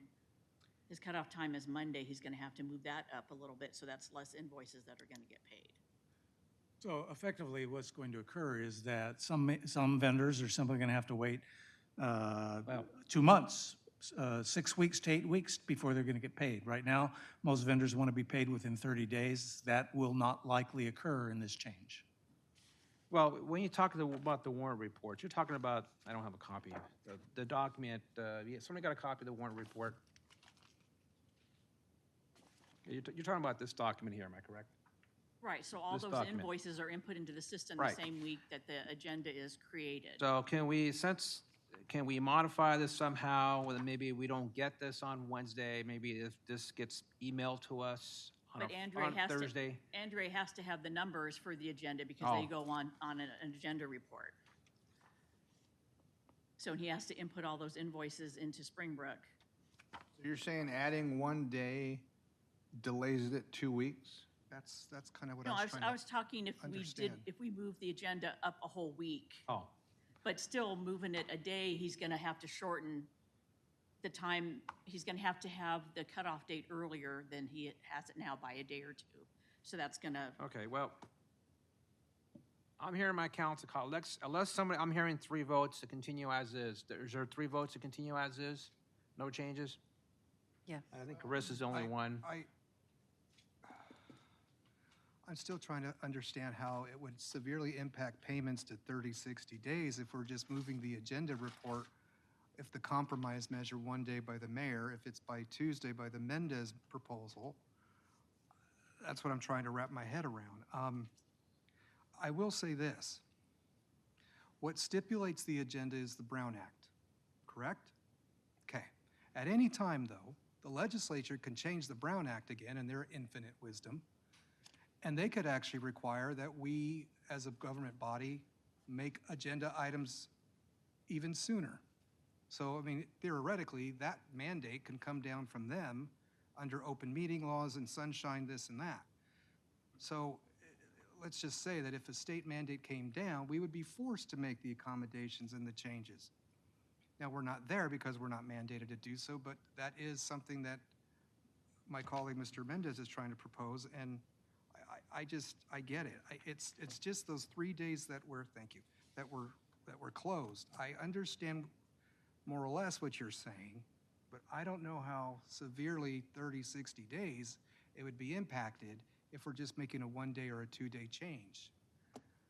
So I understand the mayor's proposal, and I view it, and I'll label it as a compromise measure, but I am interested to see, since this is Mr. Mendez's item, his thoughts on the motion, or how he wants to proceed. So Well, you second the motion. if I can answer the question as to how it gets delayed. So, and I think that, for example, Mr. Diaz worked at a city where the council was provided the agenda a week, 2 weeks in advance of the council meeting. What staff has to do is they have to migrate to a scheduled system.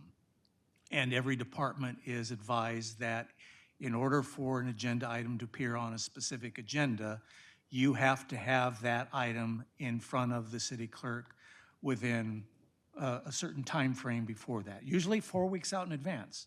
Particularly larger cities where there are lots of agenda items, 4 weeks out in advance. And if you do not make it within that time frame, there are too many other processes going on, other meetings, other schedulings, other activities, that item is going to have to wait until another 4 weeks out. And that's where we can do what you're asking, but it's going to have to migrate to a scheduling format, particularly if we're not talking about Tuesday, if we're not talking about Wednesday, we're talking about the week before. We will have to advise the departments that your agenda items will have to be scheduled. If you know what you're doing, you will have to present it to the city clerk 2 to 3 weeks out before the council meeting. If it's a perishable item, sorry, those vendors in this case who want to be paid in 30 days are going to have to wait for 6 weeks, sometimes 4 weeks. If a council meeting is canceled, a holiday, whatever it is that may intervene, these are things that are not inside of our control. But this is the way that most of the cities do achieve what you're asking for. They schedule the agenda items, and departments are required to get it in front of the city clerk no sooner than 2 weeks, 3 weeks in advance of that meeting. Some of them 4 weeks. If you go to a city like Los Angeles, they're working on their agendas. Well, let me use closer at hand, SBCTA. They are working on their agenda items 2 months out of a council meeting so that they can get that agenda item prepared. They know what that agenda is going to look like 1 month out of getting it in front of the SBCTA Board of Directors. They may not have it in front of the SBCTA Board of Directors within 1 month because they're still working on the agenda, but 1 month out, they know what's going to be on that. And if you do not have your items ready, you are waiting for another month or 2 months before it gets in front of the City Council. That's what we're concerned with. We're concerned with not providing you the information on a timely basis, particularly the information that is perishable. And perishable may simply mean that those that we are working on behalf of to get an item in front of the City Council have a time frame in which they need to get something approved. So for example, a development project. Developers are always pulling out their hair and saying, every single day is costing me money. If you don't get approval from the city council on this item, you're costing me $10,000 a day.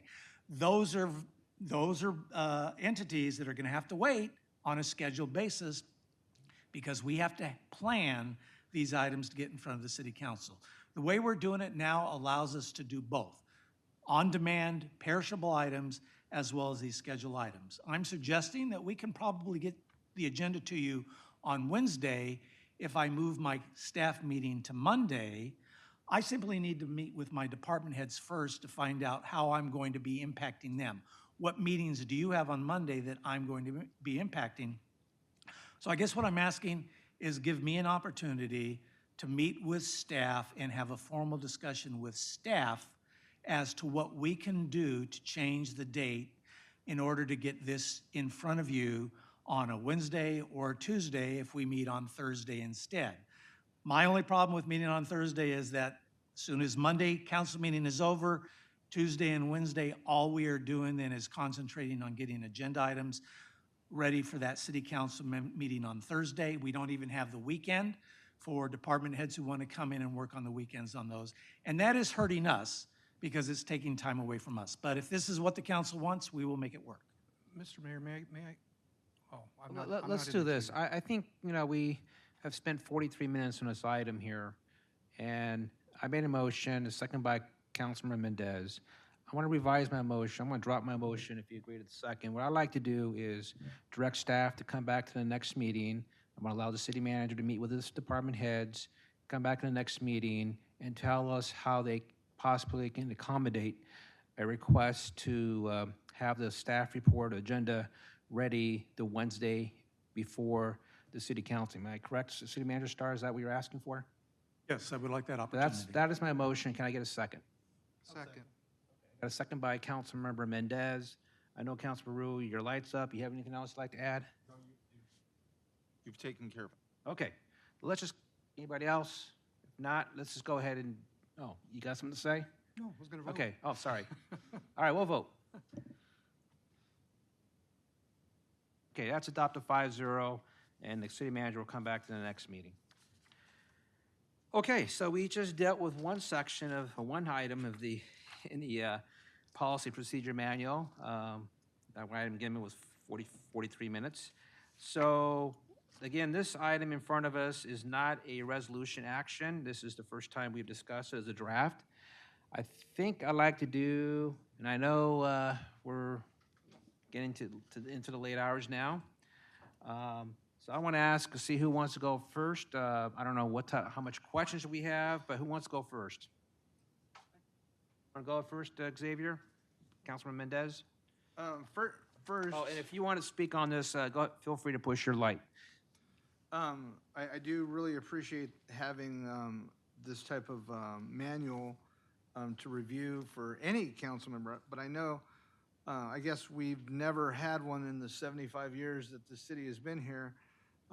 I would love to see this approved as a guideline manual where it's not written as policy in a resolution. I just feel like something like this would just be better. You're getting the same information. It's just, I feel like there's some things in here that I have questions, that I think we could talk about at another time, but I don't think it needs to be a policy with a resolution. It could just be our manual with guidelines and. The problem is you have to make it binding. If it's not binding, then it has no real Well, effect. It has teeth, and no matter what, it's going to have teeth.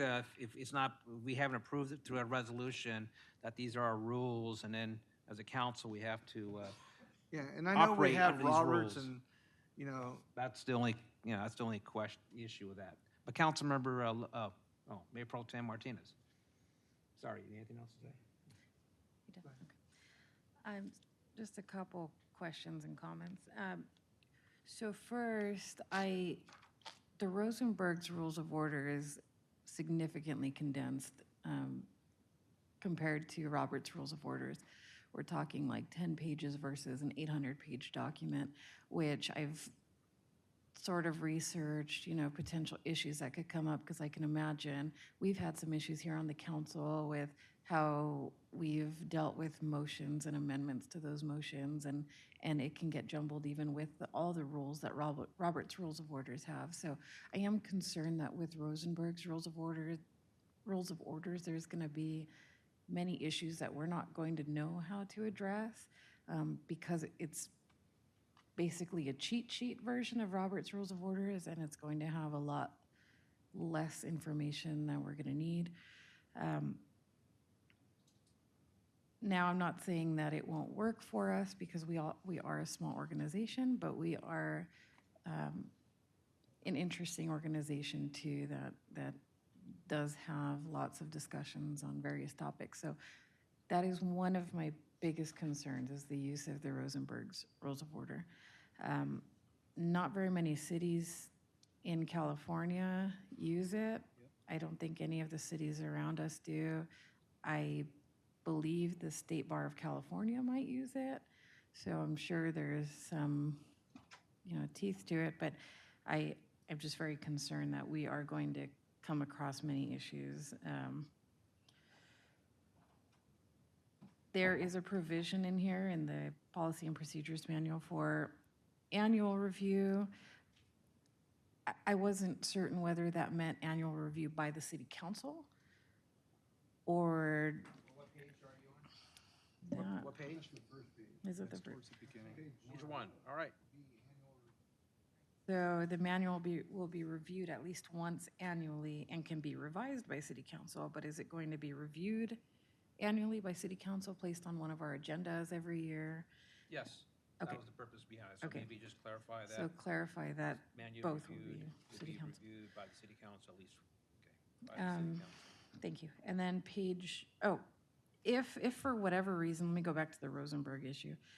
If for whatever reason we Well, do. Can I address that real fast? Sure, Since I know I don't want to, I also recognize Councilmember Rue, because him and I started this and then kind of got away from us, and then I came with our new Councilmember Mendez on board. I decided we need to get this going again. So what I want to say about the Rosenberg Rules of Orders, I know there's also Roberts. Roberts is a nice thick book. This is simpler. I don't care if the council thinks Roberts is better, then so be it. I do want to say that a lot of the procedurals that's addressed in either Rosenberg or in the Roberts Rule of Orders is in this manual. So the only thing that those two manuals, the Roberts Rules or the Rosenberg, would do is anything that's missing, it will cover it.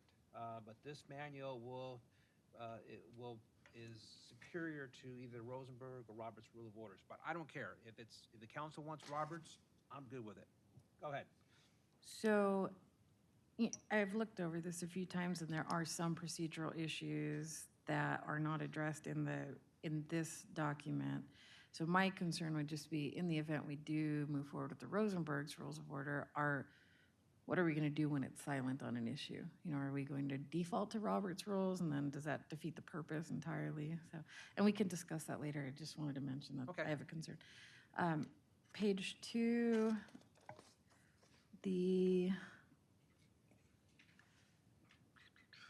under the rules and duties of mayor,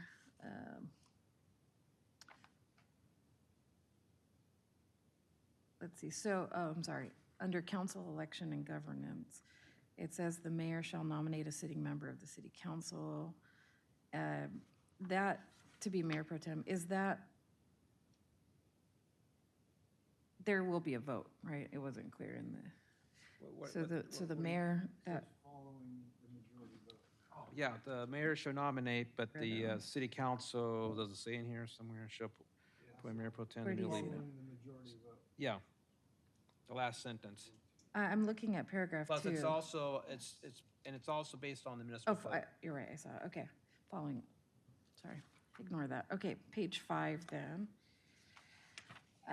So this one addresses council vacancies, and I hope we don't ever have to deal with that, but I know there's been issues in the past with 2-2 votes, and I didn't see it mentioned in the event that there's, stalemate on Well, again, appointments. we're going off California law that pretty much regulates this. Yes, we had a council where it was a 2-2 vote in terms of appointments. But again, we have to follow California law, and all this is just stipulating California law. Okay, but again, that goes back to my concern about using Rosenberg's, because I'm not sure that that would address a situation in which it does there is not. a 2-2. If it's So- 2-2, then there's no appointment, there's no special election. We just wait for the next election if we can't decide.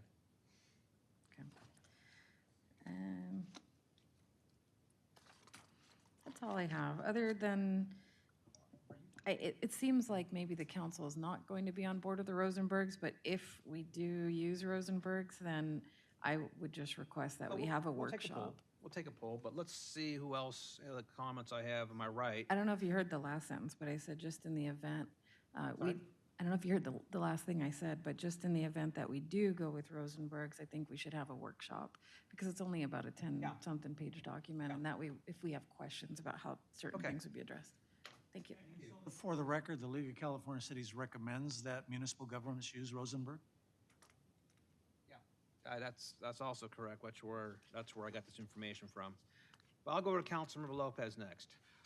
Since we're on the issue between Roberts and Rosenberg's, I couldn't agree more with my colleague, Councilmember Martinez. Yeah, we actually do agree on something. See, hell has frozen over. Or as they say, a broken clock is right twice a day. I guess you can call me the broken clock if you want. But she's right. Rosenberg's does not cover all scenarios. Roberts, and John's right, is very concise and does. But Roberts is more universally accepted amongst various governments in the state and the country, and even private organizations and entities and corporations and whatnot. I think it would be incumbent upon us to use Roberts because other cities do. Now, you brought the deadlock issue. You and I are completely on the same page, because I thought of the exact same thing when that happened. And it was over an appointment, and it was 2-2, two council members, a 2 and 2, obviously having different opinions on the appointment process or the selection of the appointment. And at that time, a question was asked, I believe, of one of the members of the council, and I don't recall if it was directed to the city attorney or the city manager, but the question was asked, if we cannot come to an agreement, what then happens? What then dictates our actions of a deadlock? Since we're running up against the state requirement to fill it within 120 days or 90 days, that I'm not sure. 60 days, okay. So if they fail to do so, what then happens? And one of you stated we would revert to Robert's Rules of Order for process and procedures regarding vacancies. No one challenged that. But I think that's a good precedent because Roberts is more universally accepted and used. I would agree with using Roberts and more comfortable doing so. Now, I do have like 10 notations of this document. I am completely uneasy with it in adopting it in its current form. And I think, John, you alluded to it getting a little bit out of your guys' control. Right. Because when this was first broached to us, it was going to be just a how-to and more or less an advisory, and here's what we do in these instances. Not, in my opinion, this very restrictive document of council and ceding some of our authorities and discretion. In this case, many times it specifically mentions the city manager. One point, why on earth would we limit ourselves to a 5-minute speaking rule on an item? We do that for the public, but for those of us up here that are, the burden is on us to cast a vote on a decision, like the general plan that's extensive, and how many components did we have to vote on? The budget. There's no way in hell I can come up with my questions in just 5 minutes on an issue. Again, I'm the one who put that in there. Okay. And I was trying to find, you can have a council member who decides to speak for the next 30 minutes. How do you handle that? So I'm like, okay, do you put a number in there? You start with 5 minutes. Like my idea was, well, let's say 5 minutes, and if and I realize there's some things that takes longer. You ask questions and go back, and it's going to be longer. I understand all that, so I'm not sure. Maybe there's some wording we could put other wording in there, trying to get some flexibility in there. But at the same time, if we have a councilman who just wants to talk, I'm not saying anybody here is up here doing this, but in the future, that's reason in there. So if you have some language you want to put in there, suggest language, that's all good. No, So, I think the current process is working. You have many times after, yeah. I would say with Bill and But my You have- issue is if I just say Xavier speaks for a good 10 minutes on something, and I don't say nothing, or 15 minutes, and then somebody else speaks for 14 minutes, and I say, hey, you need to wrap it up. I'm like, wait a second, you gave that guy 15 minutes, you gave me 14 minutes. I mean, Well, I was just going to say that what you just and said then you is feel working. like, I got to have, a number in there, some type of number. But the whole idea was, okay, your time. How much more time do you need? And you may say, I need 5 more minutes. Okay, 5 more minutes. That was kind of the idea. So, I'm okay with some language. If you and I want, got to be careful, Brown Act, but. There's some language you want to propose, and we'll take a look at it. That's good. I just think some issues warrant a lengthy discussion, and some don't. And we never know when that's going to come up. Many times the depth of our questions and the length of our questions, depending on either staff presentation or whenever it's a consultant or a developer, depending on their presentation. We may have more questions as they talk. I just want that flexibility because I'm uncomfortable with the current language. And I'm not picking on you, but any mayor can basically say, nope, it's in the policy, and only 5 minutes, that's it. And they could rule with an iron fist if they wanted to. And then it disadvantages other members of council. So I'm uncomfortable with that. We talked about Rosenberg's. Well, another case in point, because it's in the policy. We haven't interrupted each other to a very inappropriate way. This is page 21. Page 21, okay. We haven't interrupted each other, but I am uncomfortable with the language in here that says that when we ask a staff member a question, that we yield or we give up the floor until they're done. Well, what if we have, in the middle of their point, we ask a question? I've done that. And I'm not being rude, but the staff member answers it. What language is that? Where is it in here? It's under F, interruptions. Okay. Members of, last line, members of city staff, after recognition by the mayor, shall hold the floor until completion of their remarks or until recognition is withdrawn by the mayor. But if I'm the one asking the staff member a question, and they say, it's happened, I've done it to Monica, to Michael, to Marcia, there hasn't been any disrespect or whatnot. I've interrupted, or I said, well, wait, do you mean this? Well, and they've answered, and we've continued the discussion. I think that prevents right, that. okay, so again, get some changes, you want to eliminate it, I don't know, I have to take a look at it, go through it, to understand what you're saying here. What else do you have now? And then I'm going to let Councilmember Ruth speak, and then I'll say something. Sure. The issue regarding removing a person from a meeting if they become disorderly. What page? This is page 26. I'm going to see. It's a 26, 3 persons addressing the council. It's towards the end.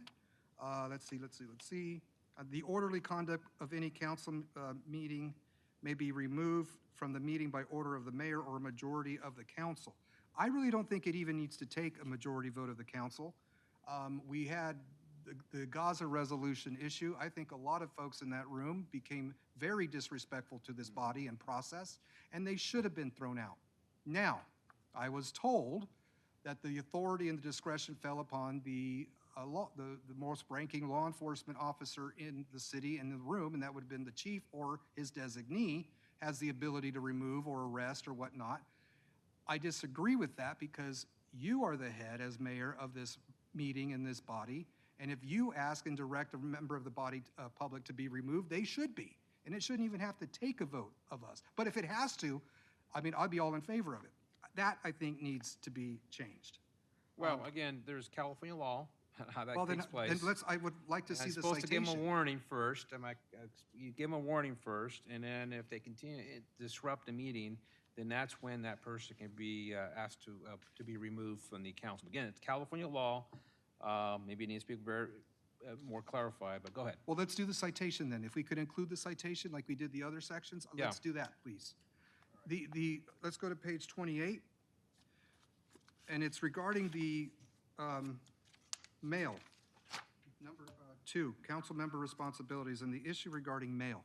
When I got elected and I was going through, I guess, orientation and signing all my documents, I was told that our mail, if it was specifically addressed to us, would not be opened. It would be handed over to us. And that no mail that came to us would be withdrawn, withheld. It would be handed over to us. The only instance in which our mail would be open is if it came to just all 5, if the same piece came to all 5 members, they opened it, I get that.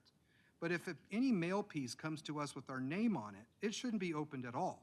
And the way I understand this policy is it gives the flexibility of the city clerk staff to do that.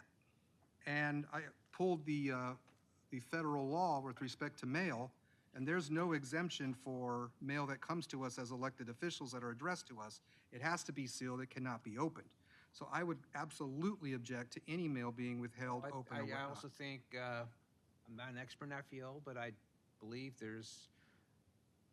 if any correspondence, any documents that comes to this city, unless it's deemed to be confidential per California law, that's a public document that comes to this, anything. Even a love letter for somebody that comes here is a public document. Am I correct? Well, this is probably not Well, that's not my issue. We should be the first persons to open it if it's addressed to us. Well, again, I just want to mention, if it was addressed to you as a council member, then it's a public record. So we do have the authority to open it, but usually we don't, especially if all the council members get it, because we know that all the council members are getting the same thing. But it's not something that you could just take home and destroy in that case.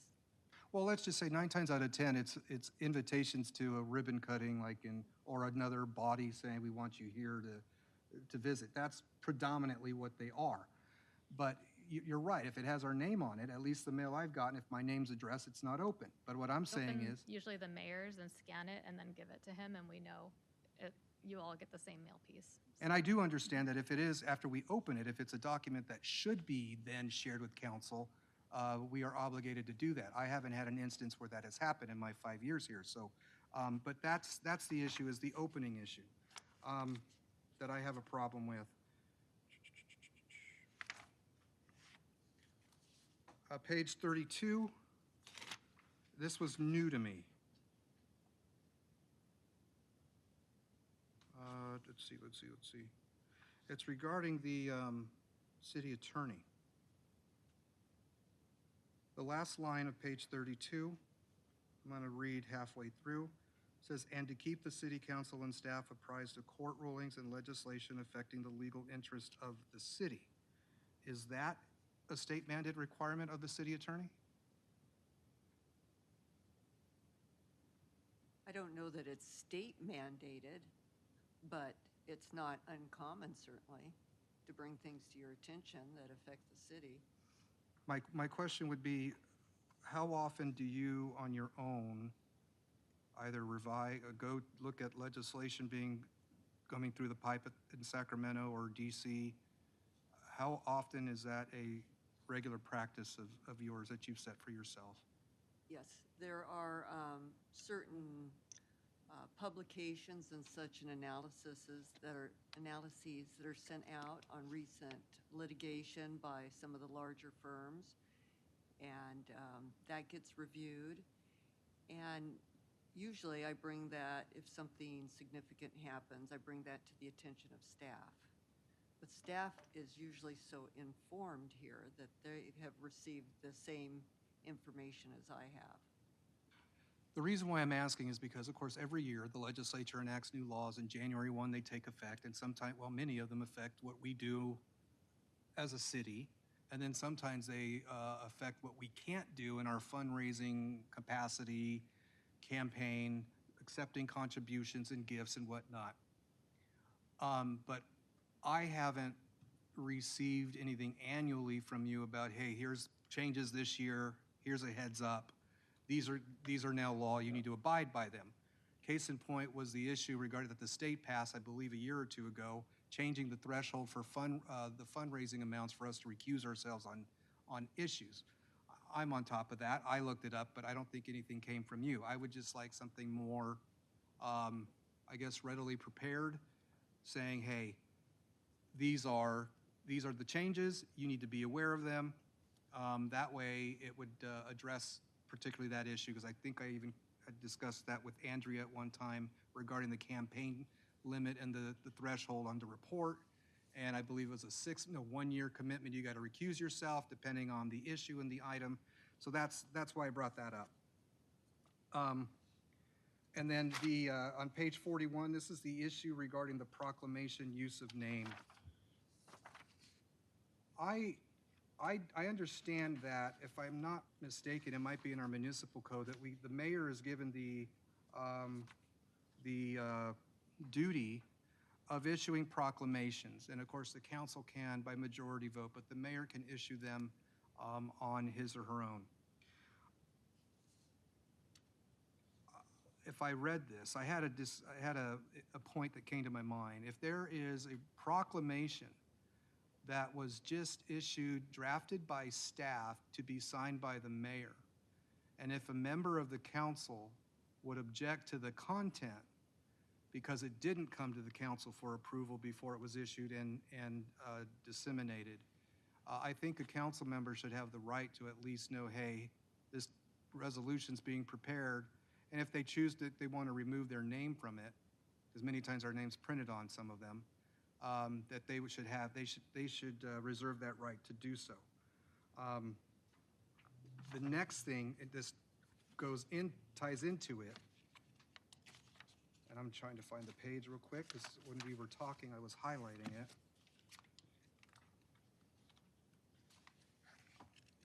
I have another issue on page 18, by the way.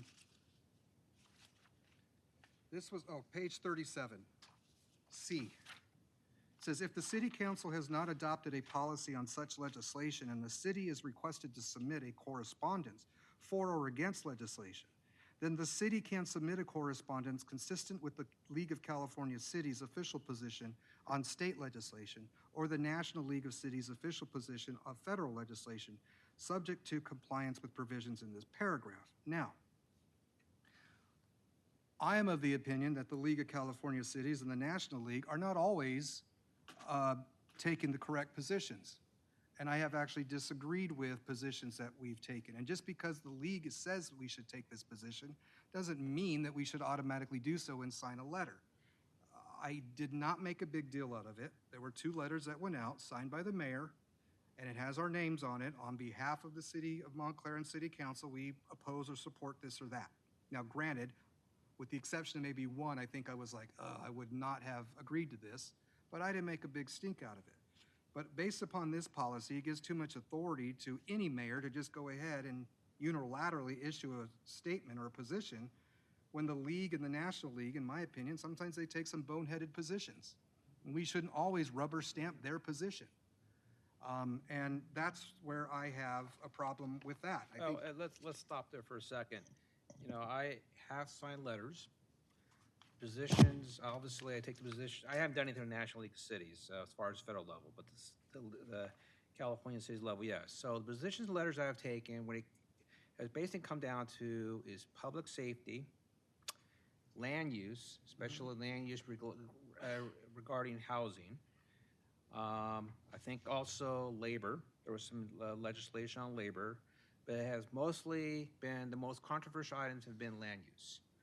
The only council member has really shown some concerns is Councilmember Rue in the past. Nobody else has contacted me, told me they have a concern. If there's a concern, I wish you guys did, so I know what the position is. We can put it on the agenda. There's 2 problems. One, obviously, staff is now required to put more stuff on the agenda, and now we're just talking about delaying 1 day. But the second problem is that when I get these these letters, these concerns, from the League of California Cities, and you know how the legislature works, you don't know when's going to the committee, and all of a sudden it's on the committee's agenda. They don't give you 72 hours or whatever in Sacramento. Right. Now I have to immediately, they give you 1 or 2 days to write the letter and submit it to your legislatures. And so that's part of the challenge. Now, we can just do nothing and just, I'm okay with that. There's less work for me in the mayor's office, but I also don't think we should have on the agenda all the time. That's why every councilman gets a copy, and, that's the reason why this paragraph is written the way it's written. But the goal here is to try to support, Streamline it? to issue letters that I know that the city council would support. So if I'm doing it incorrectly, or if a mayor does it incorrectly, this council can pull that away or anytime. Well, no, there was just one that I wish the wording would have been different, but like I said, I didn't make a big deal out of it. It was something that I could have, I let go, and I did, but I'm just talking about for Yeah, those and I've in the streamlined future. letters too. I get letters that are 2 pages long, and I try to streamline to 1 page, but. And then page 18, and I think this might be the last one. I think I covered everything. Page 18, item B, council member agenda request. To place an item on a future agenda, any council member, including the mayor, may make a motion or request to do so during the communications portion of the agenda. The council member of such request shall, prior to the meeting, notify the city manager of their intent. I absolutely disagree with that last point.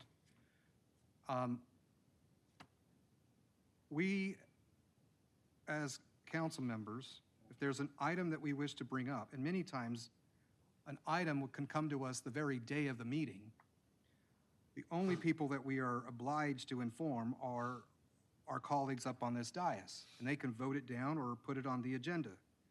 I just don't think we should have to get basically what amounts to me as the prior authorization of informing the city manager, because if that stipulation isn't met, and this carries some weight behind it, like the comment was made at the very beginning, then I can see a city manager saying, nope, you didn't bring it to me, therefore it should be null and void, and therefore that council member has no right to bring that item forward, which I think every single bit of law says they have every right to do so. So I'm uneasy about that. I'm uneasy about that. I'm uneasy about the 5-minute rule.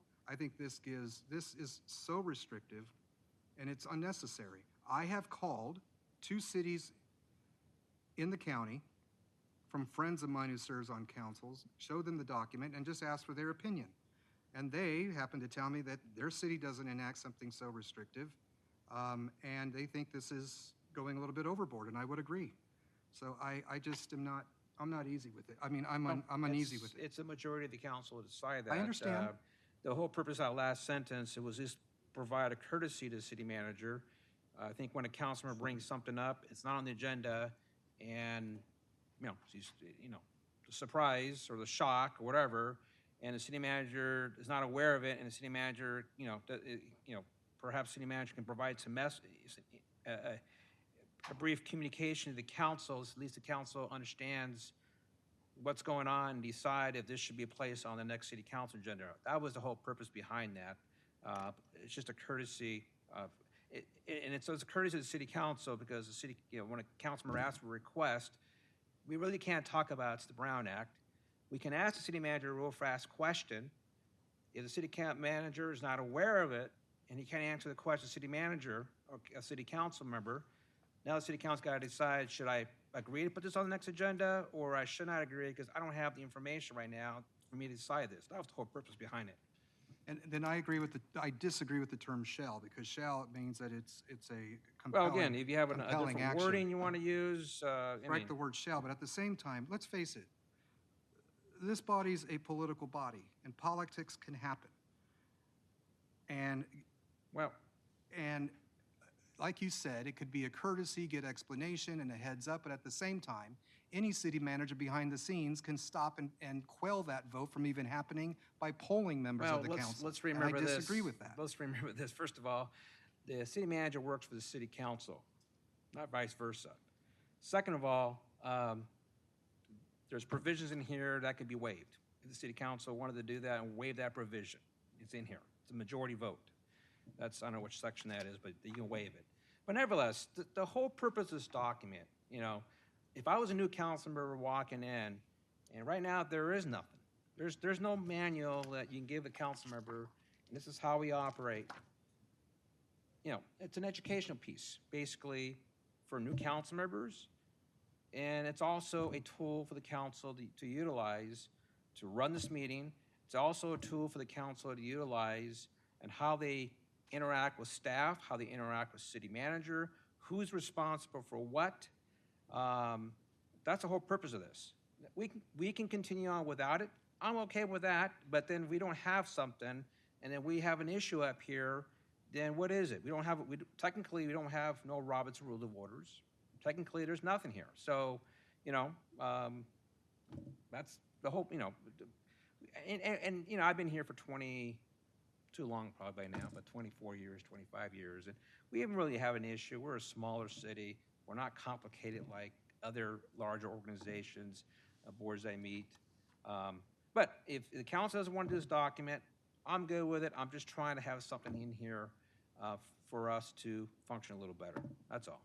But go ahead, I'm sorry. I'm done, Mr. Mayor. Okay, Councilman Rue.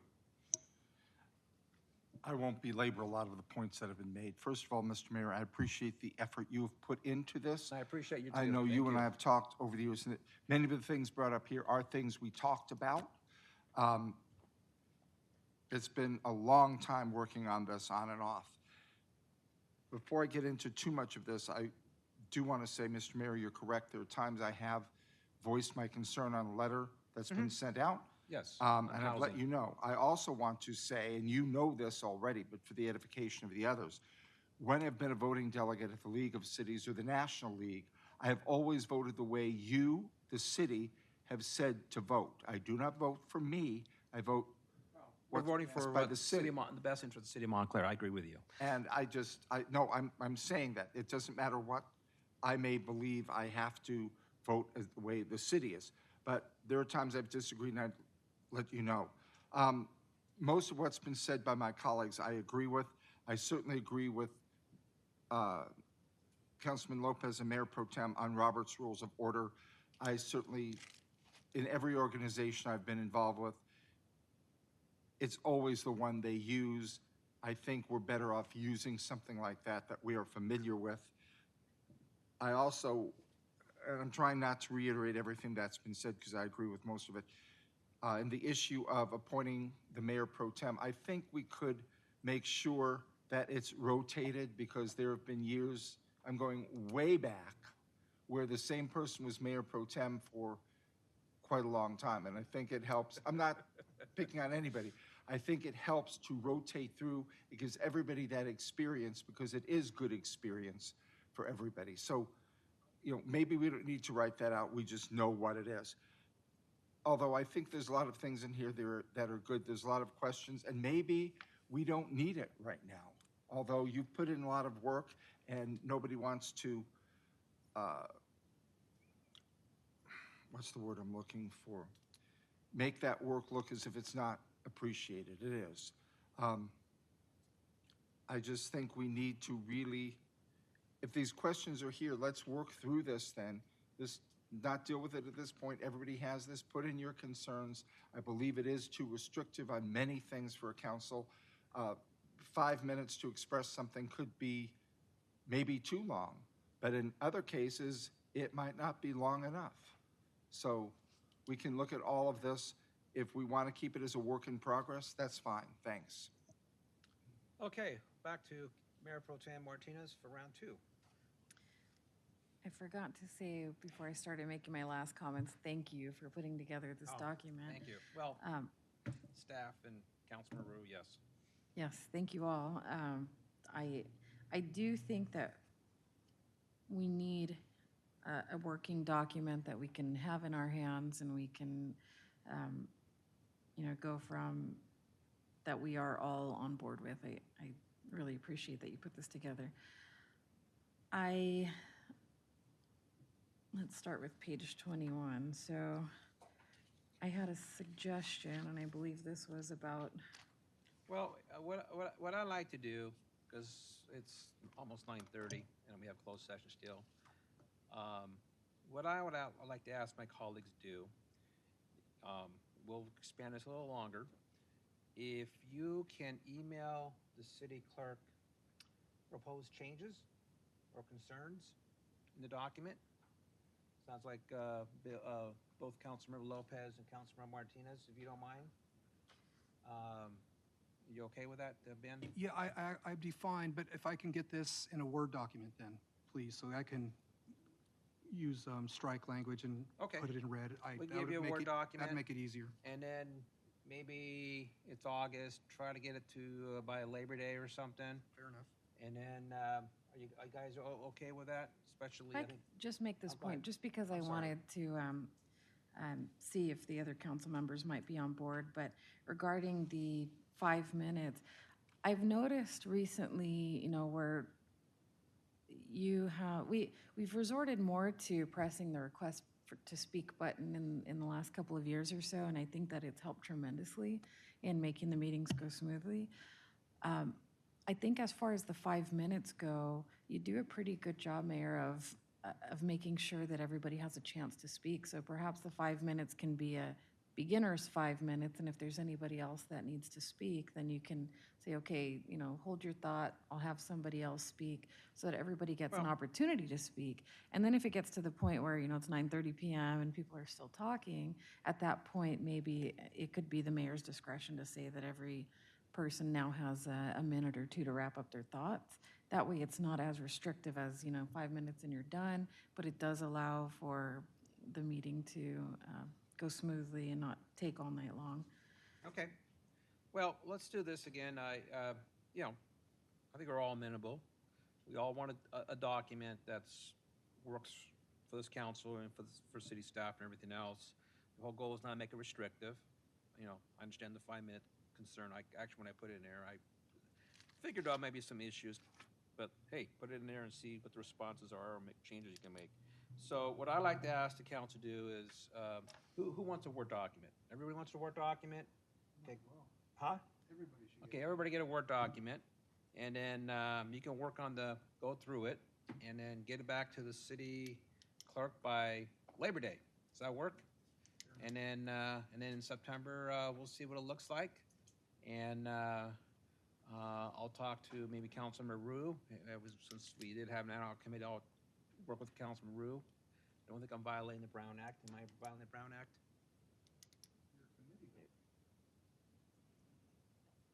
That's fine, as long as, okay, so we have an ad hoc committee, with Councilman Rue and myself, and we'll meet and kind of go through some of the stuff, some of the comments being made by council members based on the write-up and your word-up, whatever you call it. Okay, everybody good with that? All right, so, that's a long mayor communication today. So, we'll move on to council communication. So, how about Councilmember Rue? Thank you. I'll try to be brief. We already heard tomorrow is National Night Out here in Montclair. It will be a great time for families. We hope to, as always, have a good turnout. On September 19th, and I know I'm playing to an empty room, but the Gold Line from Pomona will have their grand opening. It'll be their first ride from Pomona on the Gold Line. So this is a positive as it moves more this way. I do know, and I would need to talk to the city manager, but there are some glitches as far as SBCTA. Personally, I would encourage people to write letters of support, and I will say this, anybody whose name is on a dedication marker or plaque who's an elected or appointed official, they should be sending a letter to SBCTA. This should not be optional. If their name is on there, they support it, and they need to stand up and support it. I'm sorry, that's just how I feel. When Ontario Airport wanted to become independent from LA, they didn't worry about whose feelings they hurt. They asked everybody for letters of support, and everybody sent letters of support, not just one, multiple letters. And nobody worried about people's hurt feelings or whether they'll move up the ladder or not. I think we need to make sure we stand up for Montclair. This is our interest. Enough on that. The Olympics will be here in 2028. I just want to add that another Olympic venue nearby has been added in the city of San Dimas. Pudding Stone or Bonelli Park or whatever you want to call it, well known to everybody, is going to be the official mountain bike venue. So we have two venues right nearby, Pomona for cricket, San Dimas for mountain bikes, and some others further afield. I understand the Las Vegas venue for boxing has been moved to the Peacock Theater. There was supposed to be rowing and canoeing in, I believe, Lake Paris. That's been moved to Rainbow Harbor over in Long Beach.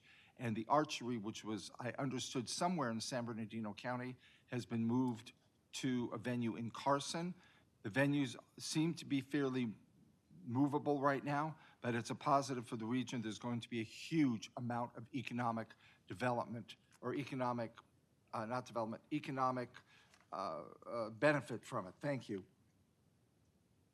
The last thing I will say is this month in August, we mentioned a little bit earlier, we do commemorate August 14th, the end of the surrender of the Empire of Japan in the Second World War. On September 2nd, 1945, the actual Declaration of Surrender was signed on the USS Missouri. And we do know August 6th commemorates the bombing of Hiroshima, August 9th, Nagasaki, and I would hope, it's a fervent wish of mine, that there is never another use of nuclear bombs. Thank you. Councilman Lopez. Yes, thank you, Mr. Mayor. I have 15 items. No. I saw 2 minutes. Darn, I want my 5 minutes each. No, I saw Diane just, anyhow. The beginning of this meeting, we honored the Brewers, our local champion and heroes for Montclair Little League. Congrats to them again. And Councilmember Martinez hit the nail on the head when she thanked the coaches and parents. And that is really a key integral part of what makes the Montclair Little League system successful and great. They are just as much deserving of that title as their kids are, because they invest a lot and sacrifice a lot, as I even witnessed when I was coaching. So congrats to all of them. And I hope word gets out. Did we do a social media post for them at all? Anyone? Yes. Could we? Thank you.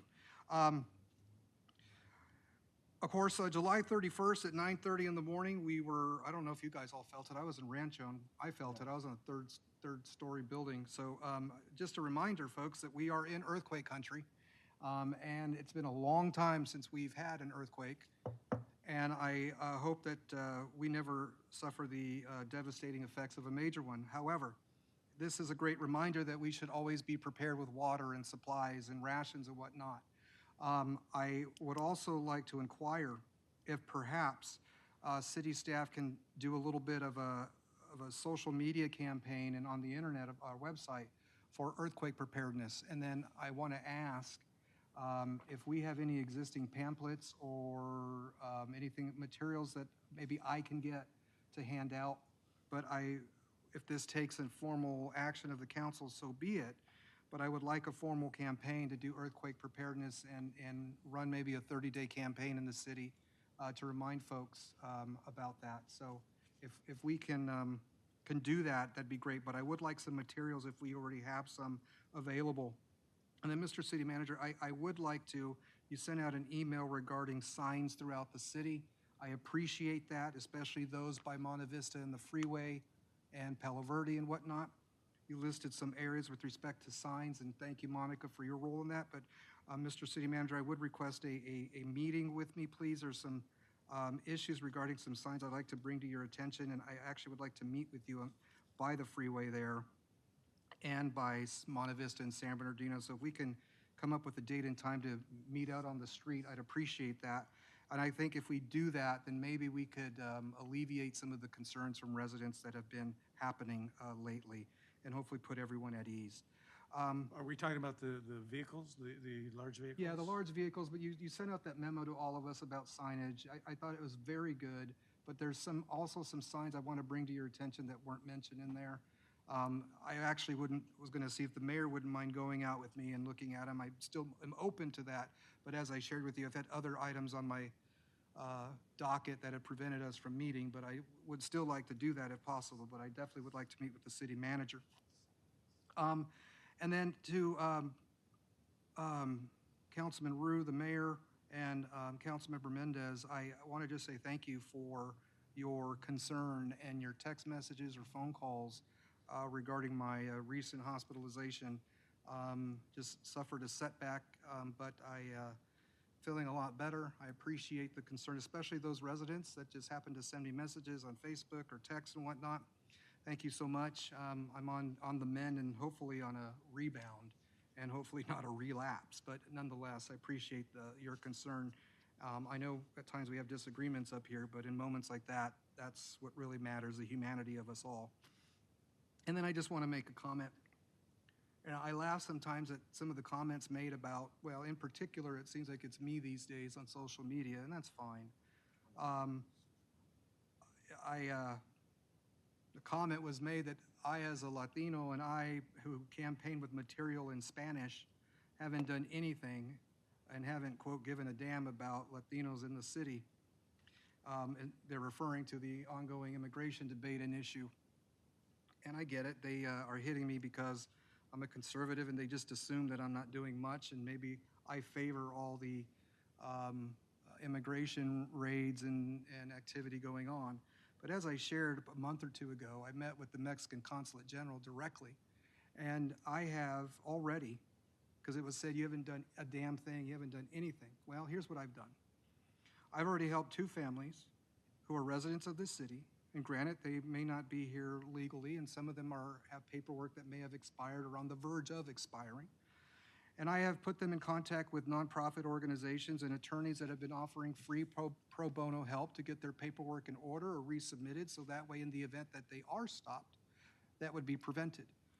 And to help them with any other needs. And I'm not going to name who they are because it's a private matter. I'm not going to name how the names of the families or whatnot because it's a private matter, and because just given the circumstances of what's going on. But I don't really appreciate anybody saying that I haven't done a damn thing for the Latins in this city, because I have, and I will continue to do so, and especially with this issue. I may not agree with everything on the issue, but nonetheless, that's what I've done as my commitment. As a matter of fact, I did so coming out of the hospital, making phone calls and emails while I was still vomiting and throwing up and in pain, day afterward, trying to help a family. So that's what I've done. So I resent the fact that anybody would imply that I haven't done anything. But that's just how it is. You know, the moment you're elected, people make pot shots, and that's fine. They have the right to do that. That's American government, and I'll defend every right to do so. But if they would just get their facts straight, because this is the 3rd time they've made accusations and they've been proven wrong. So with that, Mr. Mayor, that concludes my comments. Councilmember Mendez. Just a couple things. First, just wanted to find out where we were with the Reeder Ranch Park opening, if we've got a date yet for that. There is no date set at this point in time. We are waiting for Southern California Edison to complete electrical work at the park, and that we have no date certain on. Okay, so we're still waiting on Edison. Wow. Edison. All right. Just something to remind everybody, August 28th, in honor of Mayor Paul Eaton, the post office dedication through Congresswoman Norma Torres. Very excited to see that happen, and hopefully it's a nice turnout and a great event. Something that I saw the other day, and I talked to John about it, was some red curb. I thought some residents had decided to paint their own red curb because that has happened many a times in the past. And but no, this one was not. This was our Public Works Department. So there is a new standard, I guess, that the Public Works Department is doing, and it's where they're painting the red curb all the way, even through the turn.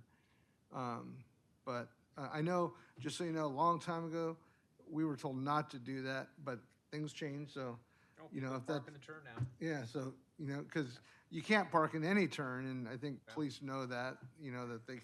People park in front of fire hydrants still. It's just a lot more maintenance, you know, for the staff, so hopefully we don't have to we don't get a lot of requests for that, because that becomes a lot of maintenance. But it looked really nice. I thought they did a great job. I thought, like I said, I thought it was just the residents that did that, but no. Other than that, that is it. Hope you guys have a great week. Thank you. Councilmember Mayor Pro Tem Martinez. Thank you.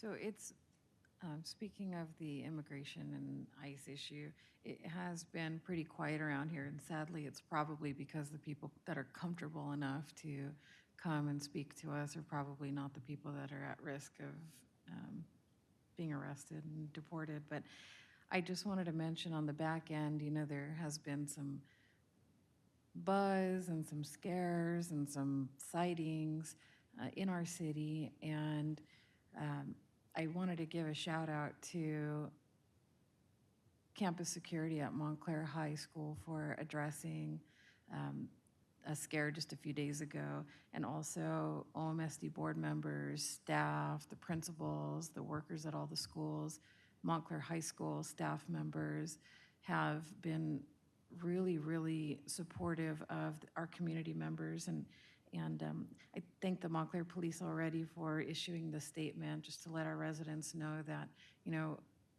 although you have an obligation to follow the law, you are taking into consideration the rights of our residents first and foremost, which is very important.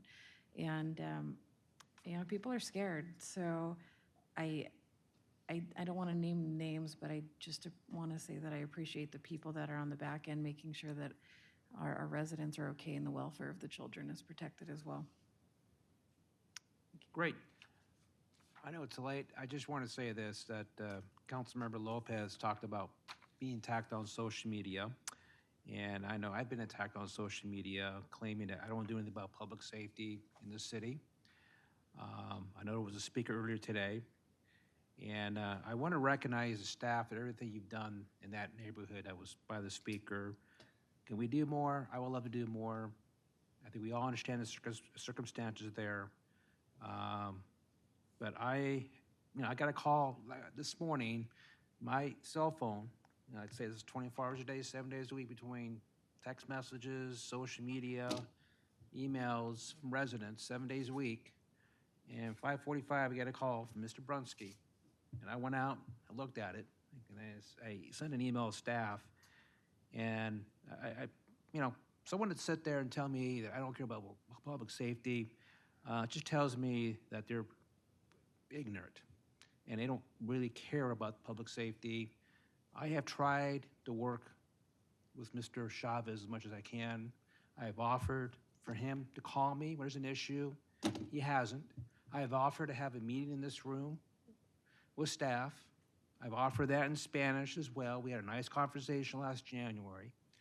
And, I apologize to him that things have been going slow. And I don't know what to do to make him happy, to convince them. I realize there's an issue there. And I realize that this staff is doing a lot right now between the commercial building, receivership, between the school property, trying to get that developed or acquired, addressing the encampment along the channel, which I say has been pretty clean for the last 1 year. The cleanup we did there last fall. And I will say we still stay on top of it. And Chief Reed, you've shown me the calls for service and what you guys have done. I'm not sure what this homicide, so Chief, if you can let me know, or the city council know what this homicide that was discussed found in the riverbed or in the channel. I appreciate that. But again, I appreciate everything the staff is doing for that neighborhood. I realize all the challenges in that neighborhood. I think things are better than they were a year and a half ago. So with that, we'll go to closed session. Thank you.